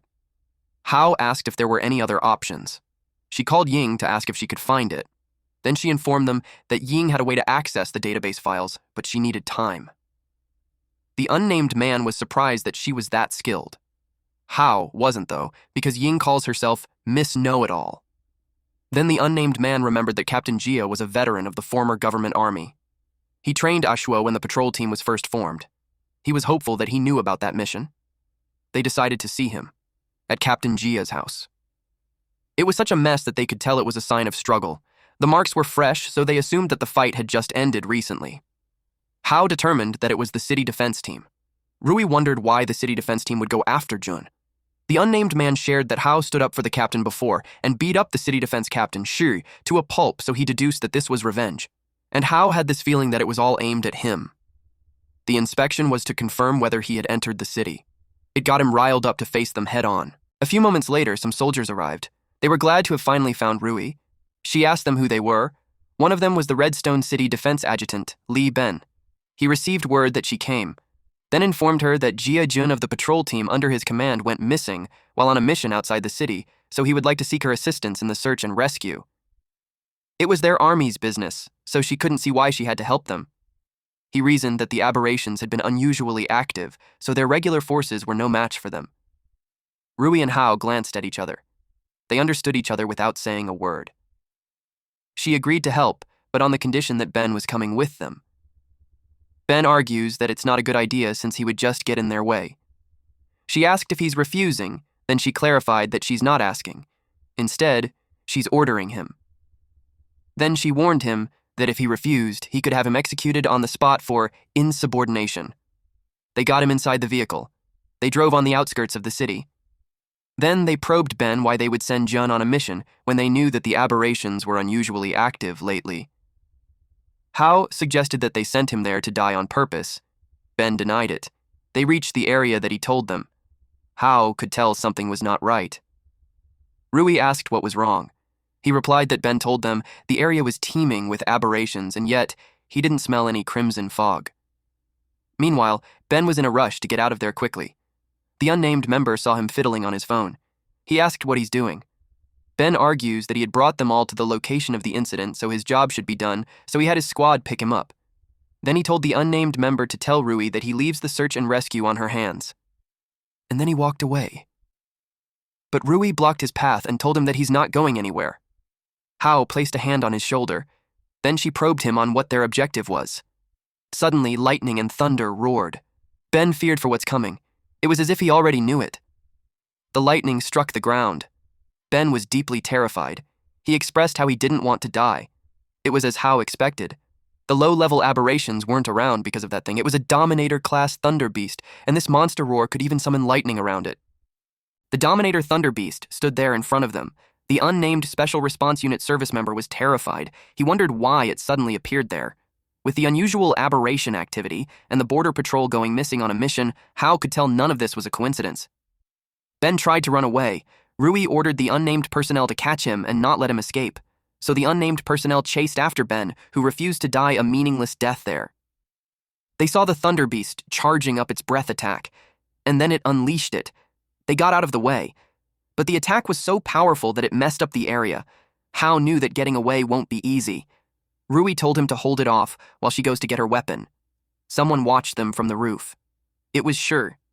He acted cocky as he looked down on Hao. His subordinate asked if the small device could really control a Dominator-class aberration. He replied that the technology of the people behind them was beyond their imagination. Those ancient people even built an aberration-taming facility. He saw it with his own eyes. They were raising special aberrations, and as long as they capture Hao and hand him over to them, he would rule over Qixi City. Meanwhile, Hao observed the beast. It was an elemental-type aberration and mainly fights with energy. He expected the poison gland plundered from the queen bee to work on a Dominator-class aberration too. But he had to stop approaching it because it released thunder from its body. He steadied himself. And to his surprise, his beast form was forcibly dispelled. He realized that its ability was the same as Rui's electromagnetic annihilation shells. The beast had gathered energy in its foot and was about to hit him with it. He had to jump away to evade it. And he landed quite a distance from it.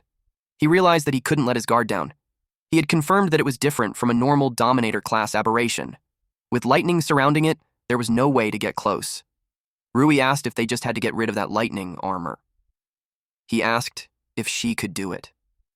She confidently replied yes, since her Beast Core's ability came from a Thunder Beast.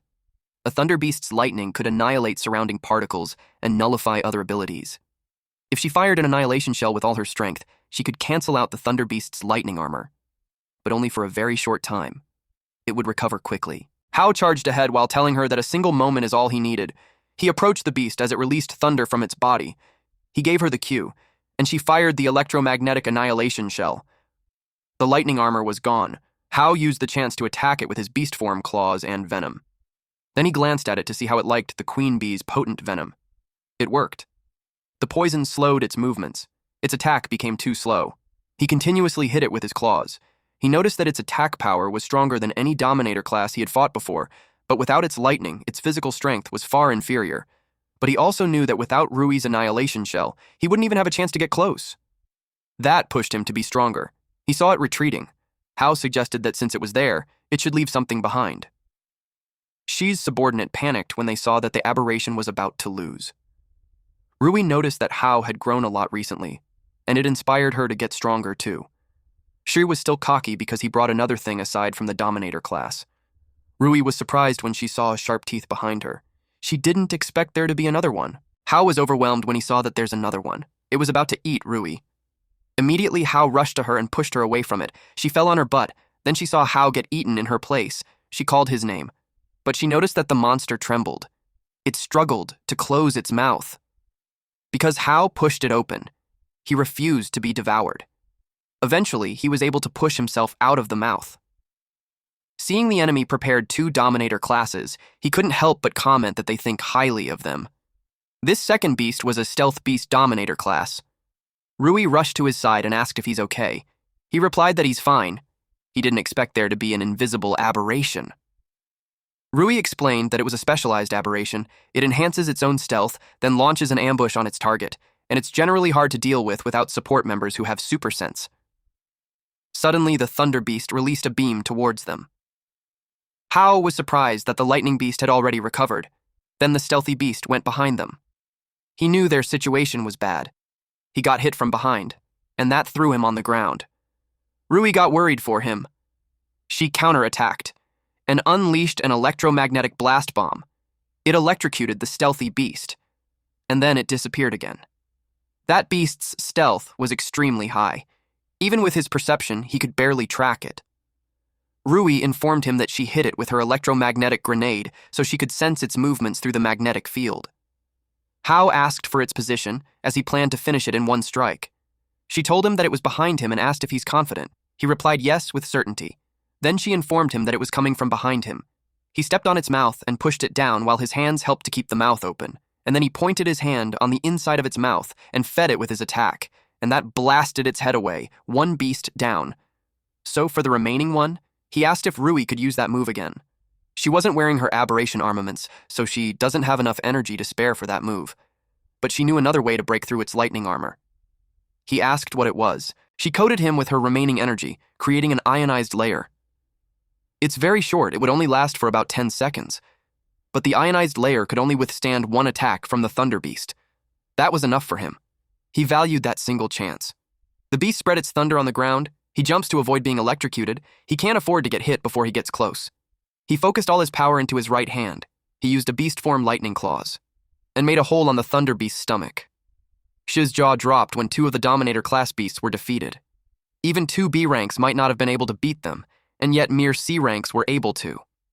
He commanded Team 2 to fire the anti-tank missiles and stall them. They cannot let them leave the area. He set off to get people from Greenvine. Meanwhile, Hao walked away from the beast thinking it was over. Hao picked up the beast core with the lightning from the Thunder Beast, and the other dark glowing beast core from the Stealthy Beast. Rui put in a lot of effort this time, so he planned to give her half of the spoils. He was about to tell her something, but he was surprised to see her down on the ground.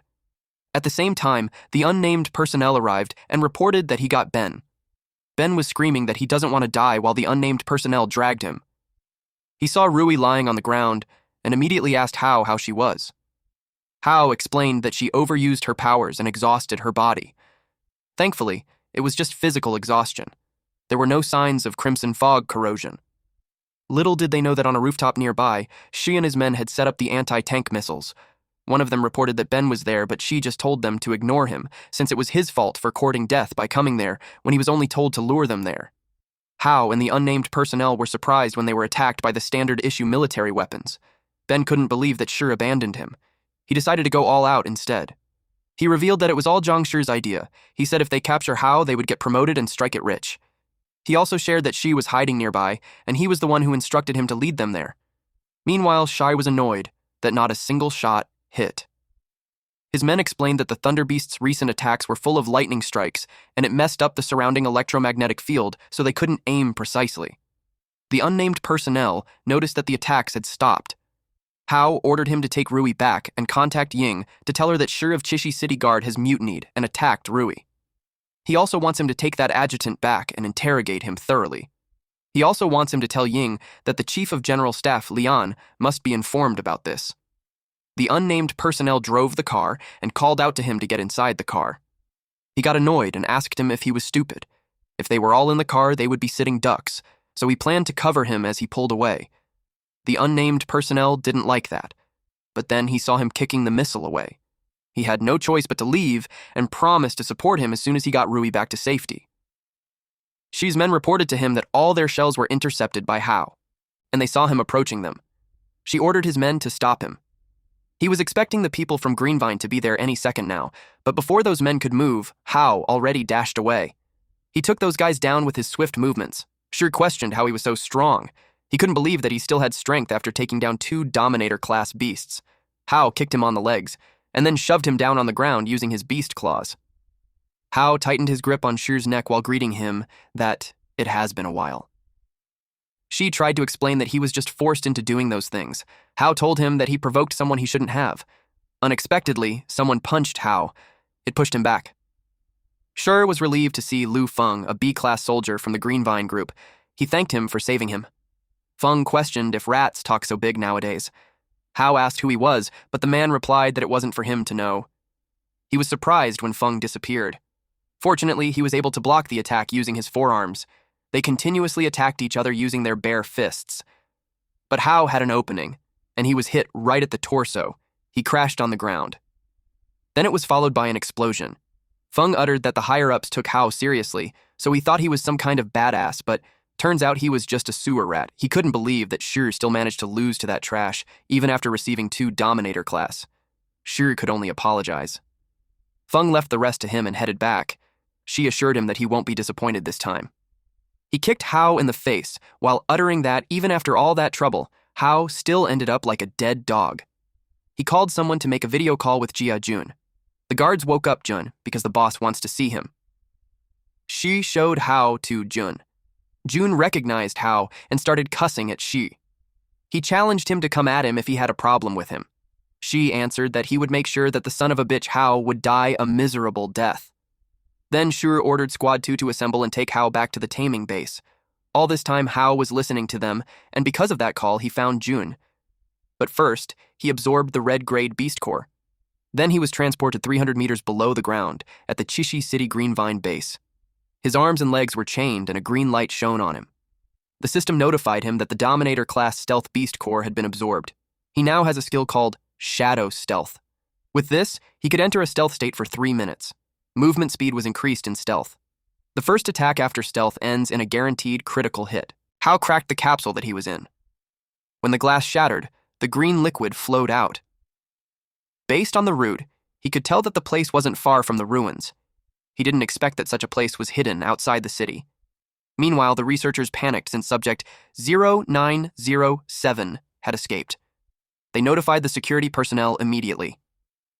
Subject A1-09-07, Hao faced the camera and destroyed it so they lost the monitoring signal. The security personnel were all armed. The higher-ups wanted to capture it alive, so they prepared a high-dosage tranquilizer darts and the special aberration captured net. Suddenly, the door opened. But to their surprise, there was no sign of the subject. It confused them. The commander ordered them to find the subject at once, but little did he know that Hao already walked past them using the shadow stealth. They all went inside the room.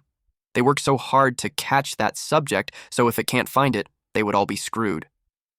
Hao noticed that his skill worked like a charm, but he could only maintain that form for 10 minutes. He moved to find Jun really fast. Meanwhile, Jun's guards were curious on what the commotion outside was all about. But it had nothing to do with them, since they were just responsible for catching them, and if those men couldn't guard them properly, it was their problem already. In a blink of an eye, those 2 guards fell and their mouth frothed. Then Hao showed himself to Jun. Jun was glad to see him. He knew Hao wouldn't go down that easily. Hao replied that it was all thanks to his training. Hao revealed that he was looking for him because of Ashuo's disappearance, but he never thought he'd be dragged into that. Jun replied that he had been looking for Ashuo too. Hao asked if he found any clues. Any lead would help.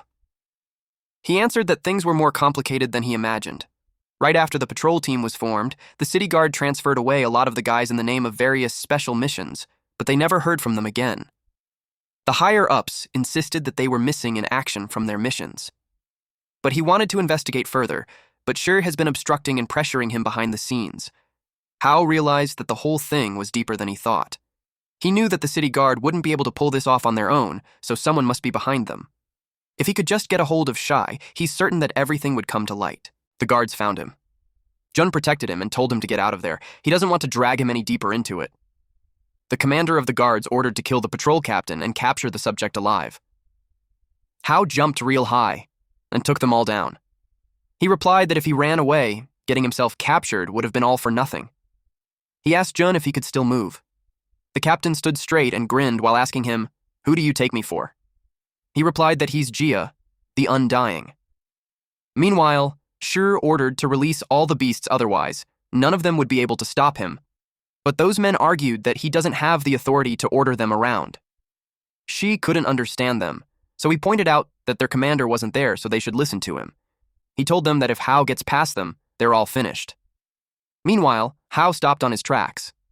Jun asked what was wrong. Several aberrations approached him. He instructed Jun to find a place to hide for a bit. Jun told him to be careful. He noticed that they were raising aberrations. In his opinion, that's a crime against humanity. He could also tell that the two dominator classes that were released from before were released from there. He used his beast form claws. Then he attacked those beasts. Those weren't enough to stop him. The men and researchers were running away through their getaway car. Shi told them that if he hadn't done that, then they wouldn't have the time to destroy the data. And deep inside, he thought that with so many aberrations, it should be more than enough to keep Hao busy. But suddenly, he was struck with a stone on his back. It was debris from when Hao blew up the wall, and then he saw the cars drive away, leaving him behind. They told him that he had outlived his usefulness, and they simply wished him to rest in peace. Then they bombed the pathway. Shi realized that he was used as a disposable pawn. Shi warned Hao not to come any closer since Jun was still in his hands. Hao grabbed his neck and interrogated him on who was pulling the strings, and what kind of place was that. Shi asked if he doesn't care if Jun dies. Hao showed him the person behind the wall. He was surprised that it was Jun. He asked how he was able to escape. Hao tightened his grip, and that made Shi want to talk. He revealed that a man named Mr. Hong ordered him to do it. He insisted that he doesn't know the details about him, just that he said that if he handed him over, he would get riches and glory behind his wildest dreams. And the place was one of their branch bases. They mainly raise aberrations and handle handover missions there. Hao realized that he had been secretly monitoring his movements all this time. He even knew that he's going to look into the patrol team's files, so he tampered with them beforehand. Shi denied his involvement on that and suggested that it must have been a coincidence. But he revealed that he knew where they sent the missing members of the patrol team, and that Mr. Hong might be there too. He begged him to spare his life, and he would lead them there. He opened a tunnel underground, although those bastards blew up the main passage, causing that area to collapse below. There was a hidden path that they could use. While walking through the tunnel, Hao wondered how it was formed. There was a strange smell lingering in the air too. Meanwhile, Shi was finding a chance to shake them, and if that doesn't work, he'll lead them to the Greenvine expert and have them kill them for him. Hao felt some oppressive feeling, and it was coming from underground. He knew something was there. At the Greenvine Crimson Fog storage base outside Chishi City. Rui was standing in front of the shards when Ying reported that all she found on her end was a pile of aberration corpses and nothing else. She asked if Rui had gotten anything from her analysis, but the clues were so fragmented that she couldn't piece together a complete picture. Ying questioned her on how she managed to lose Hao while investigating a file. The unnamed personnel explained that earlier, a conflict arose between Shi of the City Defense Force and Captain Jia, but he never thought that Shi would actually dare to harm the Special Operations team. Ying had already reported the incident to Leon, and he was very angry. Yongji asked what they should do about Ben. Rui still had to get information out of him, so Yongji pushed Ben in front of Rui. Rui told Ben that the hideout he revealed was empty. She inquired if he had any other important information about the mastermind he mentioned earlier. Ben insists that that's what he only knew because Sha didn't let him get involved too much. Ying revealed to Ben that she already uncovered some secrets about Greenvine and him, so if he confesses now, it would count as surrender. Otherwise, he'd have a hole in his head. Ben had to think again, and then he remembered that Shai frequently sneaks into the Crimson Fog storage system under the Greenvine group. Ying got intrigued about it. Ben informed them that something was definitely wrong in there. Rui commanded them to move out so they could go directly and see what was wrong over there. Yongji told her to wait because General Song Lian had already ordered his brother to lead the main army at the Chishi City to suppress rebellion. It would probably take some time, so he suggests that they wait until they arrive before they act. She told them that their primary objective wasn't to suppress the rebellion, but to ensure Hao's safety. She commanded the patrol personnel to escort Ben back to Chishi City to meet with Yongxin, and the rest of them would follow her to investigate. At the Crimson Fog storage system. Rui was stopped by the guards because it was a restricted area and without authorization. Not even the members of the Crimson Blood Special Operations team could enter. Rui simply smacked them while telling them to get lost. They entered the room while the guards quickly reported to Feng. When they reported, Feng had already seen the members of the Crimson Blood. Rui warned her team to be careful because the place might be an important stronghold for them. Ying sensed something move. Before she knew it, She was already attacked. She moved quickly to create distance between them. Feng acknowledged that she was quick on her feet. Rui assumed a combat stance and demanded to know who he was, but he refused to answer and charged at them instead. Yongji rushed to Ying and blocked the incoming danger using his armament hardening. Feng hit him, and he was pushed backward, causing him to accidentally hit Ying too. Rui got annoyed and attacked Feng. Yongji warned her to watch out since the guy was at least B-class. Feng ducked, and then he punched her in the gut. Rui felt immense pain. Before she could stand up, he kicked her, and that threw her on the wall. Ying and Yongji got worried for her, especially that she's not good at close combat. Without aberration armaments or firearms, she won't be able to perform at her best. Feng was disappointed at their performance. He commented that they were even worse than that rat from yesterday. Rui replied that Feng wasn't that strong either. She doesn't believe that Hao would be defeated by someone like him. He threw her in the air for still talking tough even when defeated. He was determined to hit her and see who could take more, if it was her or the rat. Unexpectedly, before he could land another punch, he was hit on the face. It was Hao. He hit the wall with a powerful impact, and then Hao caught Rui. Ying saw him carrying her like a princess and whined that she wanted one too. They landed safely on the ground. Hao asked Rui if she's all right. She was surprised to see him. Rui asked Hao if he's okay. Hao smiled, and instead of answering, he asked if she's okay. Ying called them out for hugging too long when they still had a big problem to deal with. Feng asked what exactly was going on. He asked Hao why he's there. Hao replied that Feng's old friend brought him there. Jun pointed a gun at Shi and yelled at him to get out. Feng was surprised that he was betrayed by him. Shi justified that he was just forced into it. Feng didn't hesitate to attack him. There was no other path for Shi except for death. Hao blocked his fist because Shi can't die yet. He reported to Rui that Shi had many secrets. She was aware of it. Feng was frustrated that a mere sewer rat believed that it could stop him. He used a sound sonic fist, but Hao calmly deflected his attacks and told him that he was too slow. He was blasted away from Hao's kick. Hao was getting under his skin, so he got more determined to kill him. He unleashed sonic wind blades. It cut through the second floor. Yongji was surprised to see his ability. Ying realized that he was a wind user like her. Rui asked Shi on who exactly that man was, but she wasn't sure. What he only knew was that he works for Mr. Hong. Feng unleashed several sonic wind blades all at once, but that was nothing to Hao, who swiftly evaded those attacks. Then he commented that B-rank wasn't so impressive. His fist landed on his face. Feng realized that Hao deliberately lost to him before. He was blasted away. He crashed on a wall and made a huge dent on it. He's getting angrier. The crimson fog had leaked, so Shi told them to run since he doesn't want to die. Rui ordered Yongji to take them back, but they were worried for her. She told them that she had to watch over Hao, but Yongji doesn't think that it was a good idea. She insists that he only had to execute her orders, but Ying told her that she has a way. Feng told Hao that it wasn't enough to defeat him, then he took out a vial and drank it. Though that would drain his life force, the treasure was enough to maintain his sanity for a short time. What he did was to absorb the power of the crimson fog. He unleashed a powerful energy from his body, and he challenged the ant to come at him. In a split second, he was able to close the gap with Hao, and an explosion followed. Hao was caught off guard with the increase in his speed. Feng asked him if he could feel the beautiful A-rank speed, and also power. He landed a punch in Hao's stomach, and the impact was so powerful. Feng questioned him on how long he can stand against it.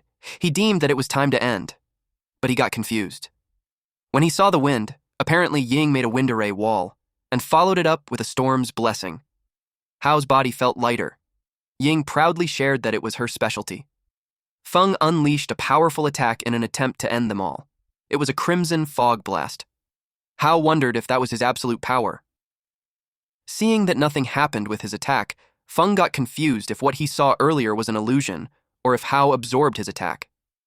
While he was thinking, Hao had closed the gap and punched him. Hao punched him non-stop, and told him that he doesn't even need the crimson fog just to deal with him.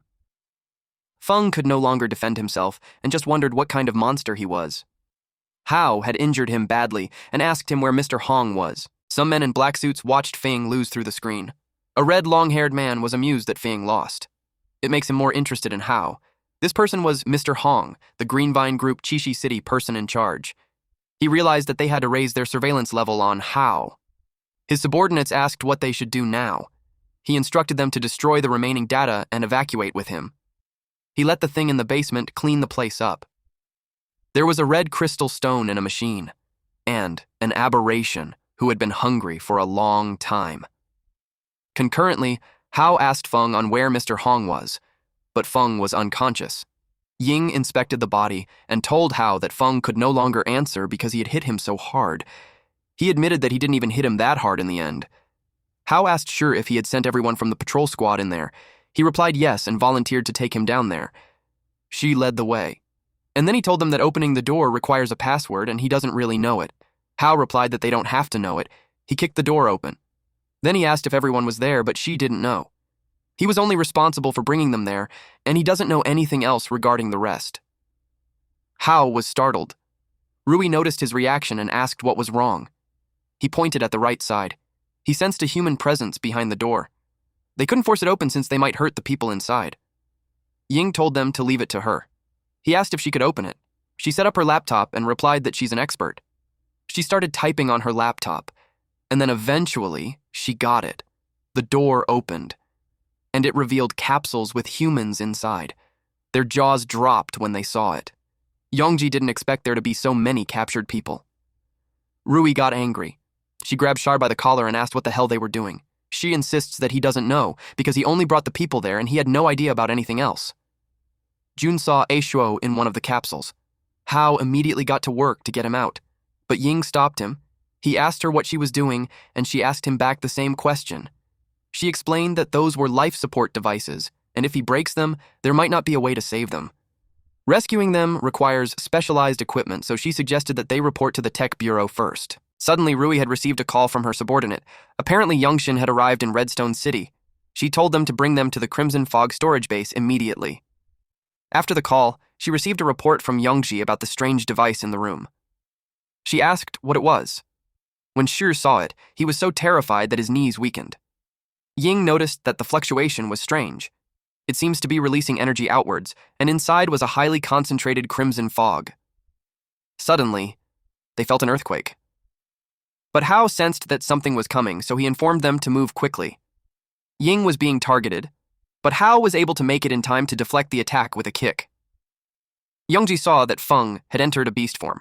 Rui realized that it was a side effect of forcibly inhaling the crimson fog. He had mutated into monstrosity. She was surprised when she saw that his appearance was similar to her uncle. Hao informed them that the device was a bait, and its purpose was to attract the aberrations. He was worried that something more dangerous than Feng would come, so he brought it to lure it away, otherwise it would tear the place apart. Rui ran after him. Youngji got worried, but she ordered him to guard the place. Hao could sense that it was coming close. They needed to put as much distance between them as possible. Mr. Hong was intrigued on how many more surprises Hao has. If he could survive that, then he would be worthy of their in-depth research. Hao threw the bait as high and as far as he could. Feng ran after it, and as soon as he did, a large aberration emerged from the ground, and it opened its wide mouth and ate Feng along with the bait. Rui asked what was that. The military cars were close. Youngshin asked why Rui wanted them to go to the Crimson Fog storage base. He asked what happened. The driver had no idea either. It was just that she said there was a research lab beneath the base. They were all surprised when they saw the towering aberration nearby. Youngshin doubted if that was something Rui and the others could handle. He kicked the door of the vehicle open, and he jumped out. At that time, he was the only one equipped with the aberration armaments, so he's the only one who could stand it. The driver stopped the military car, but he ordered him to take the reinforcements to the research lab first. The driver followed his order and led the others to the place while Youngshin hurried towards the aberration. He had no idea what exactly happened there. Meanwhile, Rui and Hao stood in front of this behemoth-class earthworm. Hao couldn't believe that they managed to attract something like that. The earthworm noticed them, and it could also see their energy. Hao looked like he was blazing with it. This triggered the aberration, and it attempted to eat him. He used his beast form claws and tried to claw at it. He swings his hand on different parts of its body, but the result wasn't good. His attacks couldn't even breach its skin. Rui knew that it's something that they couldn't handle, so she suggested that they retreat for now. Hao was aware that it was interested in him, and that was why it was attacking them. He knew that if he leaves, the Crimson Fog storage base would be its next target. He planned to try his best to hold it off while Rui got the people out of the underground research lab. Rui asked him if he plans to take it on alone. She couldn't allow that, but Hao was determined not to let the beast take the lead that they worked so hard to get. She called him out when he charged ahead. Meanwhile, Ying worked on a capsule and found that aside from the basic vital monitoring, all data had been destroyed. She could tell that it was the work of a professional. The unnamed personnel arrived and reported to Yongji that he had brought reinforcements. He was surprised when he saw Jun. He asked if he was all right. Jun replied that he was fine, and it was Hao who saved him. That made the guy search for Hao. Tangya introduced himself to Yongji. He was acting on headquarters orders and informed him that Yongxin had been appointed as commander-in-chief. He was the adjutant to support Rui in suppressing the rebellion. They had to understand the current situation, so they looked for Rui. Yongji replied that Rui ordered them to guard the facility. He asked where his brother was. Meanwhile, Hao used shadow stealth. His energy was at 170 out of 200. He continuously hit the earthy worm. It tried to catch him, but he was fast. Then he targeted its eyes. He buried his hands deep in its eyes and used poison glands. Its long tongue grabbed him and pulled him away, and then it was about to drop him on its mouth. Rui wouldn't let that happen, so she activated a mini version of Railgun. It cut the earthy worm's tongue, and Hao was able to break free. Without the Beast Core combat suit and the Beast Core weapons, using abilities was too much of a strain. She knew Hao was the only person in the world who could unleash abilities empty-handed. Hao rushed to Rui, when suddenly, a part of the beast's body bursts into flames. It was done by Yongxin. He asked them if they're okay. Rui replied that the aberration was a behemoth class. He told them to leave it to him. Yongxin was an A rank with fire basic ability. He engulfed the aberration with flames. Seeing the power of an A rank for the first time, Hao couldn't help but notice how strong it was. The fire slowly extinguishes, and the earthworm came out fine. Yongxin realized that it won't be easy. The earthworm faced them. Yongxin challenged it to attack again. It breathes black smoke towards their direction, and the whole area became zero visibility. Yongxin told them to be careful now that vision was blocked. Hao sensed something. He informed them that it went underground. They dodged quickly. Then it emerged again. Yongxin checked if everyone was okay. He knew they had to clear the sandstorm first. Suddenly, a wind pressure bullet cleared the area. Ying did that. She asked if everyone was okay. Rui asked why they were there. She was worried about the underground base. Yongji assured her that the base had been taken over by the reinforcements brought by his brother. The experiment subjects were being transferred already. Yongxin expressed that it was great news since the aberration was hard to deal with. He instructed them to distract it together and look for an opportunity. But to their surprise, it burrows on the ground to escape. Ying unleashed a storm's blessing while Yongxin released his flames. Their ability had combined and engulfed the earth. It got hurt, but nothing major. Unfortunately, it wasn't dead yet. Yongxin had figured out that it had a regeneration ability. This kind of ability was extremely rare, but everything about an aberration comes from the Beast Core, so once they destroyed that, it wouldn't be able to regenerate. Ying doesn't like the idea that they're going to find a Beast Core on that huge living body. It attacked with a sandstorm again, and she protected them with a barrier, but she can't block for much longer. Rui gathered her energy, and she used electromagnetic induction. Her eyes changed, and it allowed her to see the insides of the aberration. It made her sick, though. But she found the core on the left side of the abdomen. The energy reaction there was so intense. Yongji supported her. Yongxin ordered him to take her away from the battlefield. He couldn't help but comment that she's some worrisome girl. Now that they know its weakness, Yongxin got into position. He blasted a powerful fire on the left side of the abdomen. The skin melted and revealed the core. Ying immediately attacked. Yongxin joined her and told her not to stop attacking. But it wasn't enough. The defense was too strong. Ordinary attacks couldn't shatter the core. Hao knew he must use a powerful attack like a Crimson Fog bullet. But Feng had consumed a lot of Crimson Fog earlier, and now the Crimson Fog in his body can't condense into a Crimson Fog bullet. Unexpectedly, the bait that he threw earlier rolled near his feet. Yongxin's recent attack had brought it out. He crushed the vial and absorbed the concentrated Crimson Fog inside. He could only gamble on this move. He was in immense pain when he absorbed it. As he expected, It was not an ordinary crimson fog. Yongxin and Ying were hit when the earthworm attacked, and then it targeted Yongji, who was carrying Rui on his back. It chased them while they ran. Yongji knew they're over, until Hao intervened. He threw a crimson supergiant blast on its core. He wanted the earthworm to take all the hits. He pushed it deeper, and the impact threw this large aberration in the air. The core started to crack. Eventually, it exploded. We then see Hao in a dark place. Suddenly, his sister showed up and called him. She hugged him while asking where he went. He apologized to her and admitted that it was his fault. He asked why she was there. That made her confused, but when he looked around, it was just a vast empty space. He also asked where that place was. Then he saw his hand burning, and the flame eventually engulfed his whole body. He screamed loudly from the pain. Zui tried to grab him, but he told him not to approach him. And then, he woke up. Given that it was the last vision he had, he called out to his sister. It made him wonder if he was just dreaming or something like that truly happened. Then noticed his surroundings and started to wonder where he was. Yongxin was at the couch and informed him that he's in the Special Response Unit Headquarters Blazing Blood Medical Research Institute. Hao asked why he's there. He explained that since his situation is special, just in case a problem arises, someone needs to be able to handle it immediately. He told him that he had been asleep for 3 days, and seeing his state earlier, he thought he was a goner. But now he knew there was no need to handle anything. Hao agreed with him. It was scary to think that the instructor might have planned to snap his neck if he can't control his beast instincts. After all, the military can't fully trust a humanoid aberration that suddenly popped out. He knew he had to find Shuei quickly. He asked about the others in the big aberration and the Crimson Fog base. Yongxin told him that, except for Rui, who overused her abilities, everyone was fine. The aberration has been exterminated by Hao, and everyone under the base has been transferred to the research lab. And then Hao remembered Ashuo. He asked how he was. Yongxin asked if that was the person brought from the Greenvine underground base. Before Yongxin could answer, Ying barged in. She inspected his body and even pulled down his shorts while asking if he had symptoms of infection or bodily mutation. She couldn't believe that he absorbed that kind of highly concentrated crimson fog, and he's actually fine. She asked what kind of biological structure he was exactly. He already surpassed the scope of humanity. He shoved her away and told her to stop messing around. Then he demanded to know how Aisha was. They visited Ashuo at the Blazing Blood Medical Research Institute isolation room.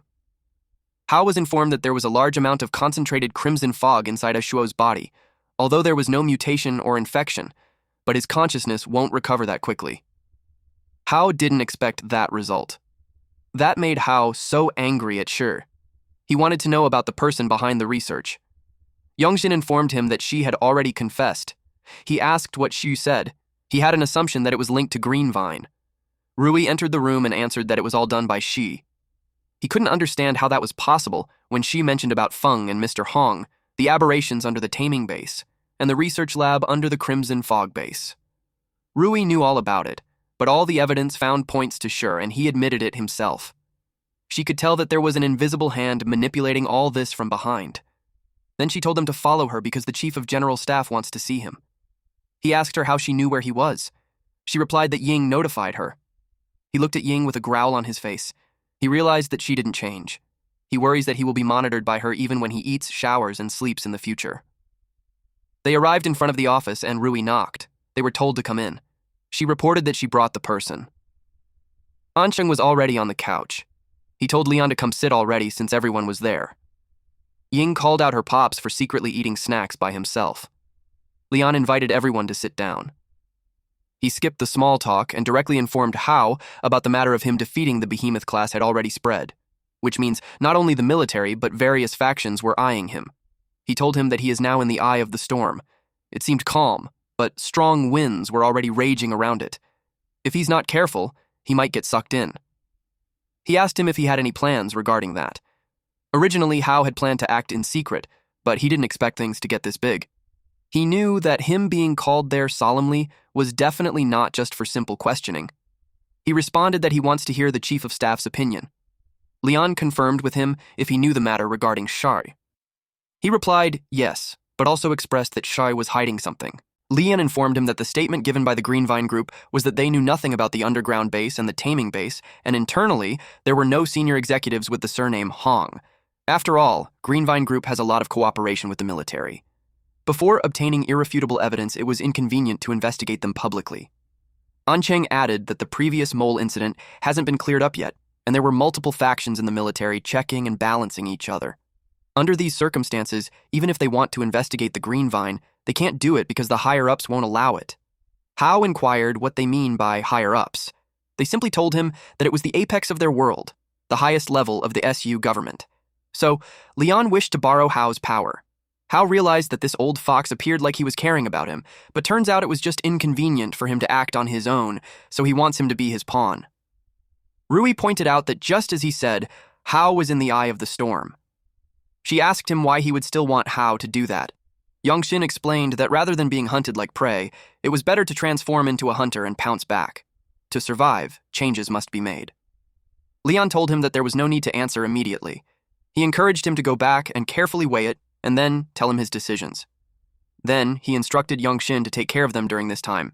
After all, he was their instructor. Later that night, Hao stood on the rooftop while thinking about what Yongxin said, which was, rather than being a prey, it was better to become a hunter. At the Blazing Blood Comprehensive Training Ground, the Chief of Staff organized a 3-month multi-party comprehensive training under the pretext of improving the combat power of new Blazing Blood members. But the training was just a facade. The real purpose was to delay the outbreak of internal disagreements, clear out spies, and unify the military's voice. Hao knew nothing about the military's situation. The most important thing for him at the moment was to get information on Chu as soon as possible. He treated the Chief of Staff's invitation with caution. Before replying to him, he used the multi-party training as a buffer. The Blazing Blood points system unified activation 1 month after recruits enlist. Points can be obtained through missions, training, free duels, and exchange for internal military items. 1 Blazing Blood point is equal to 1,000 Alliance coins. Hao got 210,000 Alliance coins. He assumed that they must have calculated the rewards from the previous 2 incidents into it. The other recruits complained that they had worked themselves to death for a whole month just to get a few dozen, and yet he received it like that. Some of them heard that Hao took out a behemoth-class aberration, but they thought he was just bragging because if he really had that skill, he wouldn't be an ordinary member, and he would have gotten promoted long ago. Jin expressed that the battle would have been definitely carried out by instructor Lin Yongxin, and some people just got lucky and made themselves look good. Rui called him out for making wild guesses and told him to just keep that to himself. She vouched that Hao's strength was more than enough to crush him.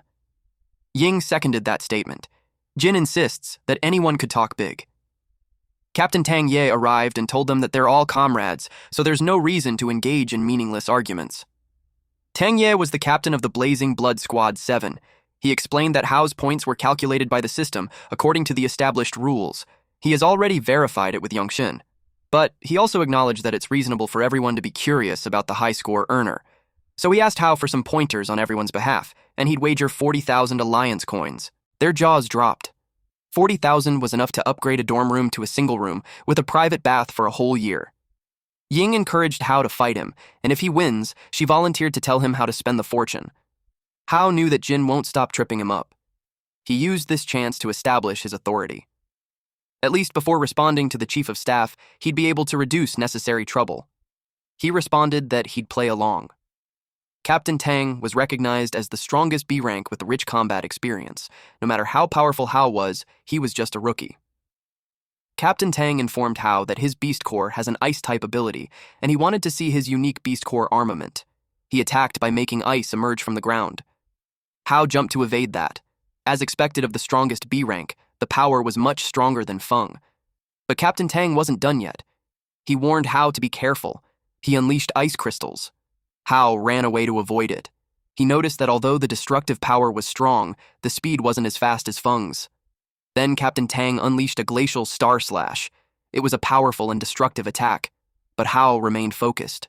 And he attacked using a beast claw. Captain Tang was caught off guard at how fast he was. Suddenly, Yongxin stopped them. He announced that Hao won this round. He asked Ye if he had any objections. Ye conceded defeat wholeheartedly. Hao expressed that the captain just let him win. The new recruits couldn't believe that Captain Tang actually lost to a rookie. They were curious how Hao did that. With that, they expected that there would be no one there who would have any doubts. Ying got excited about the 40,000 Alliance coins. Rui couldn't help but notice that it seemed like she was the one who won the 40,000. She suggested that as Hao's big sister who takes good care of him, he should give it to her. Jin got annoyed upon seeing how wide their gap was. He was determined to become stronger. No matter what method he'd use, he's determined to kill him. 1 month later, Yancheng asked Lian what was so urgent that he called him.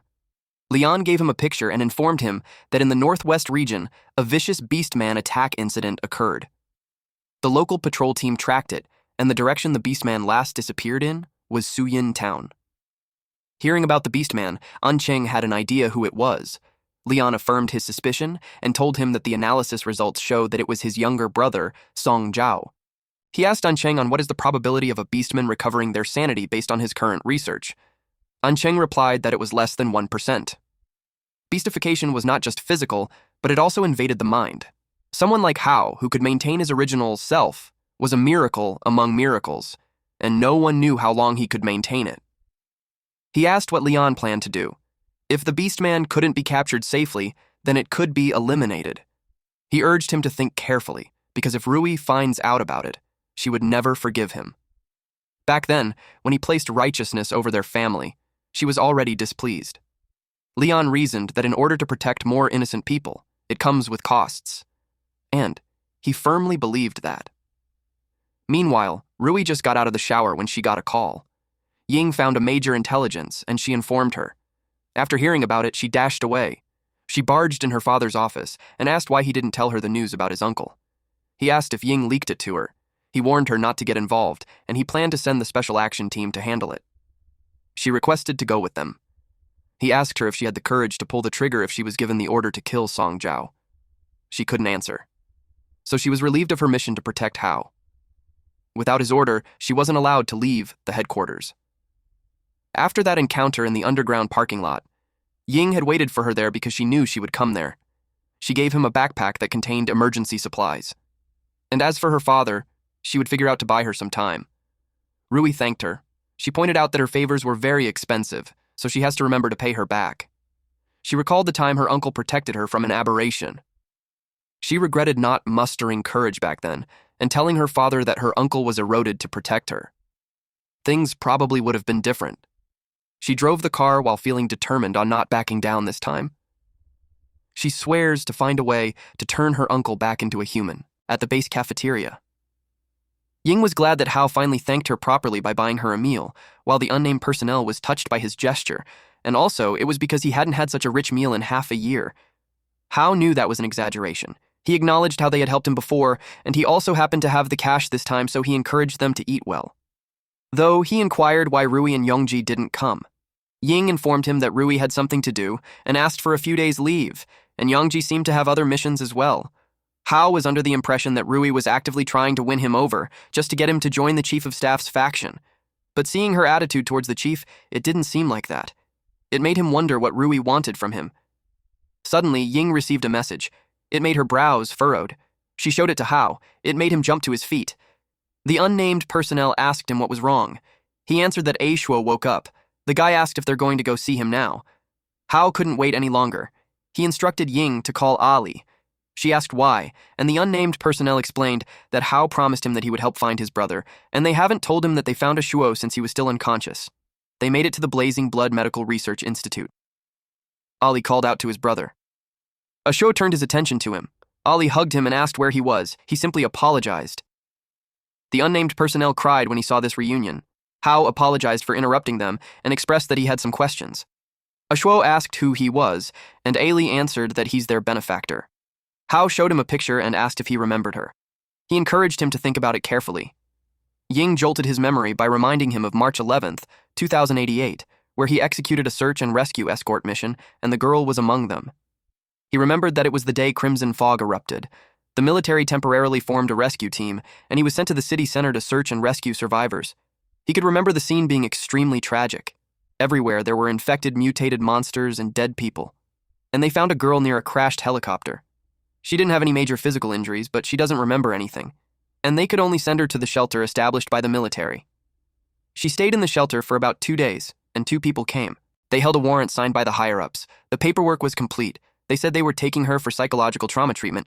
How probed where they took her? Because she doesn't remember anything. She had no one to look after her, so he wanted to escort her to the treatment. And the destination was Suyin Town.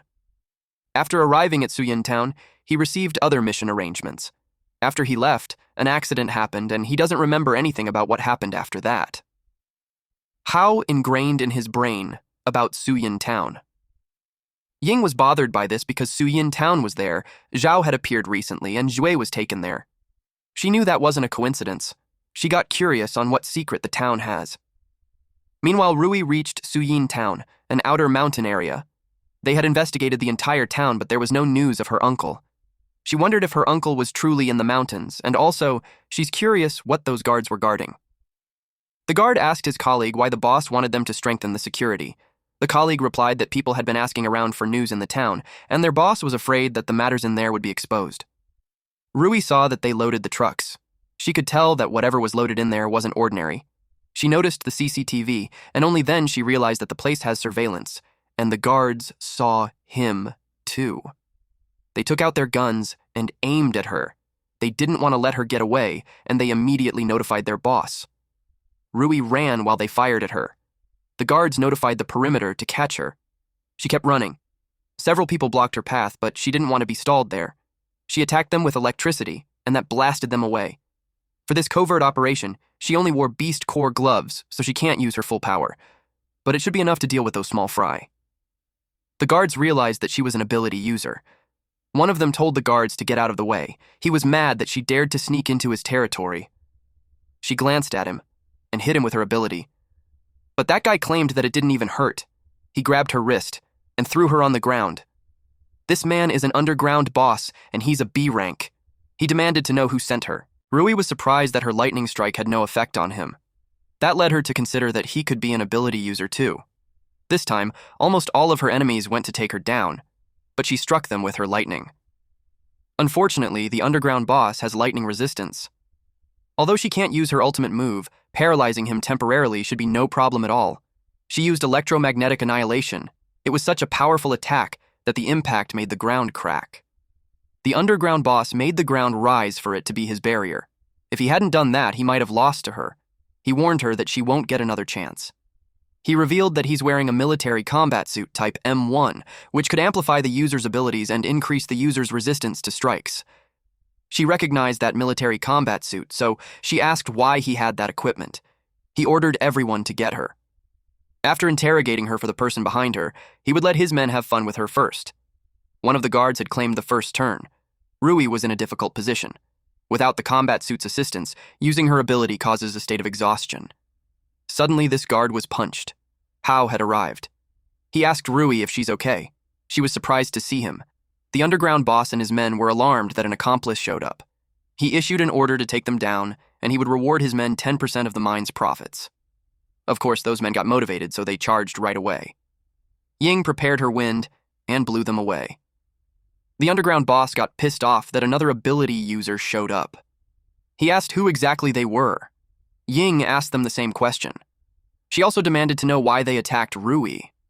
The underground boss was annoyed that they had sneaked into his territory, and for that, they would all have to die. Rui warned Hao to be careful because he was an ability user too, and his combat power was at least B rank. Hao raised one finger in the air. Rui asked if he meant to solve it in one hit, and he responded that he would be done in 1 second. It angered the underground boss even more, so he charged ahead. He didn't like that Hao acted tough in front of him. But before he could do anything, Hao's beastification, Fist Heavy Strike, had already landed on him. To Hao, it was the perfect time to test the results of instructor Yongshin's training. The underground boss was thrown real far, and he was left unconscious. Hao suggested that they leave at once. They rode the three-wheeler bike and got away. After a while, they rested at a safe spot. Hao informed Rui that he heard from Ying that she took leave and skipped training to come to Suyin Town to investigate someone. He asked if those people earlier were the ones she was investigating. She admitted that she actually sneaked out. Hao realized that Ying just lied to him with a straight face, and she just stuck her tongue out when she noticed that he already knew. Then she asked Rui why she was attacked by those people.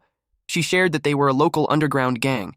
She discovered their stronghold in the mountains, but she doesn't know what they were secretly plotting. However, they weren't the target that she's investigating. She shared that she had an uncle that was contaminated by crimson fog during an incident, and later, he went missing. There was intelligence saying his tracks were found there, so she came to investigate him. Hao asked why she would investigate secretly. He asked if the chief of staff didn't allow her. She revealed that her uncle's beastification was worse than Feng's, and it was even more dangerous. She blamed herself for making her uncle like that, so she vowed to protect him. Rui also revealed that she invited Hao to join the Blazing Blood because she hoped to borrow his power to find a way to turn her uncle back to a human. Now, the transaction she mentioned earlier made sense to Hao. Basically, she wanted to save her uncle regardless of the chief of staff's opposition. He became honest with her that if the situation was like a shuo, he could handle it, but if it was beatification like Feng's, he wasn't sure he could handle it. But he promised to do his best to help. Her expression brightened when she heard that. She smiled and thanked him. Now that everything's cleared up, Ying suggested that they head out. Rui asked why they came there. Hao informed her that Aisho had woken up and told them that Shua was taken there half a year ago. The past few days, he tried every way to ask for news, but most people were very hostile towards him. He had a feeling that there must be some connection between those events. No matter what, he was determined to find his sister at Suin Town. Ying was getting annoyed since they were chased endlessly. It was like they poked a nest. Rui didn't want to get entangled with them and waste time, so she told them that they have to break through. Ying saw one that slipped through the net. To their surprise, that guy was hit by a person that suddenly showed up. Hao asked who was there. The man revealed himself and told them not to attack since he was on their side. It was Captain Tang. Rui asked what he was doing there. He told them to follow him since that wasn't the place to talk. He revealed to her that he was there on orders from the chief of staff to find her uncle and also ensure her safety. He heard some fighting earlier and guessed that it might be them, so he came looking. She asked if he was alone. He explained that the team members were at the temporary camp in the mountains. They found traces of beastmen. But there's an overlord-class aberration active in the mountains, so they were trying to find a way to bypass it. He told them that the chief of staff's intention was for them to return now, and all disciplinary actions could be mitigated. He encouraged them to leave the search mission to the professionals. Rui insisted that since it was her uncle and there's a lead, she had to go. If they had to use force against her uncle, she could still stop them in time. Ying supported her and also volunteered to take care of the aberrations while she's at it. Since they were so determined, he couldn't force them. He informed them that they had found a path that leads inside, and after that was done, he hoped that they would all return with him. But first, he had to notify his teammates. Hao asked if they had seen any buildings like a research lab while they were searching the mountains. Captain Tang told him that what they saw was an abandoned building that looked a bit like a research institute. He asked how he knew. Now Hao knew why they didn't see the research lab Ashuo mentioned in town earlier. It was actually hidden in the mountains. He definitely had to go inside. Captain Tang led them there. As Ying expected, no one was monitoring the place. There wasn't even any electronic equipment set up. Before heading in on the cave, Hao called Rui for a moment. He gave her an item and told her to go back to Ying's car for a second. Ying proudly informed her that it was Hao's grand gift. He used a Thunder Beast core and 150,000 Alliance coins to upgrade her weapon. She thanked him. Ying asked when she would receive one. She pointed out that she took a huge risk bringing him there. He told her to get to work first. Captain Tang reminded them to be alert once they're inside. He told them to keep going and they would reach their territory camp. Ying saw on her device that the energy reading there was very chaotic. A rock snake-like aberration watched them from a cliff. It spits at them. And the target was Ying. Captain Tang rushed to her aid and blocked it. He didn't expect that aberration to be hiding there. It broke his shield, and the acid hit his shoulders. It was an Overlord-class Rattletail Python. Hao noticed how it seemed like Captain Tang knew in advance that Ying would be attacked. Tang informed them that the aberration was very good at camouflage. Their squad suffered a lot because of it. He got poisoned, so he might not be able to help much. Hao offered to handle it. He charged at it while the Rattletail Python attempted to eat him. He hit it all over its body. Captain Tang was impressed that Hao could suppress an Overlord class all by himself. He didn't expect that, so he even thought he could spar with him before. Ying claimed that he was their ace. Hao noticed a shadow on the clouds. When it descended, the ground shattered. It was an Overlord-class Minotaur blazing beast. Another aberration showed up, and it was an Overlord-class steel-backed burrowing lizard. Ying asked what's going on. Rui had no idea either. Usually there was just one Overlord class in an area. A man appeared on the edge of the cliff, and it looked like he expected them to come there. It was the underground boss from earlier. He admitted that last time he was careless, so now he wants to see how arrogant he could be this time. Hao didn't expect that he could also control the aberrations. He noticed that compared to the ones in Chishi City, their obedience was higher. He got intrigued on how he had done it. Captain Tang apologized for leading them into danger. He volunteered to temporarily restrain the snake while he left the rest to them. Ying was worried if he could handle it by himself. She told him not to work too hard. He promised to bring them back safely, and he was determined to fulfill that duty. Hao told Rui that if they wanted to search for people in peace, they had to clear those obstacles first. He suggested splitting and dealing with them. She took the gorilla as it was also the chance for her to try her new weapon. They got into action. Captain Tang used a glacial epic to the snake, and the ice restrained it. The underground boss was confident that Hao wouldn't be able to break the defenses of the steel-backed burrowing lizard. He pointed out that the girl's wind would be useless. So now, the first was 4 against 1, and he expected them to cry. Hao responded to his comment that it was 4 against 1. He suggests that he takes it back. Especially now that Rui was in a state of rage, even him wouldn't dare to provoke her. Thank you all for watching. Please watch this next Giga Chad video, and I'll see you guys next time. Also, support the channel by joining the Summon Club membership. You can also support by just liking the video and being awesome.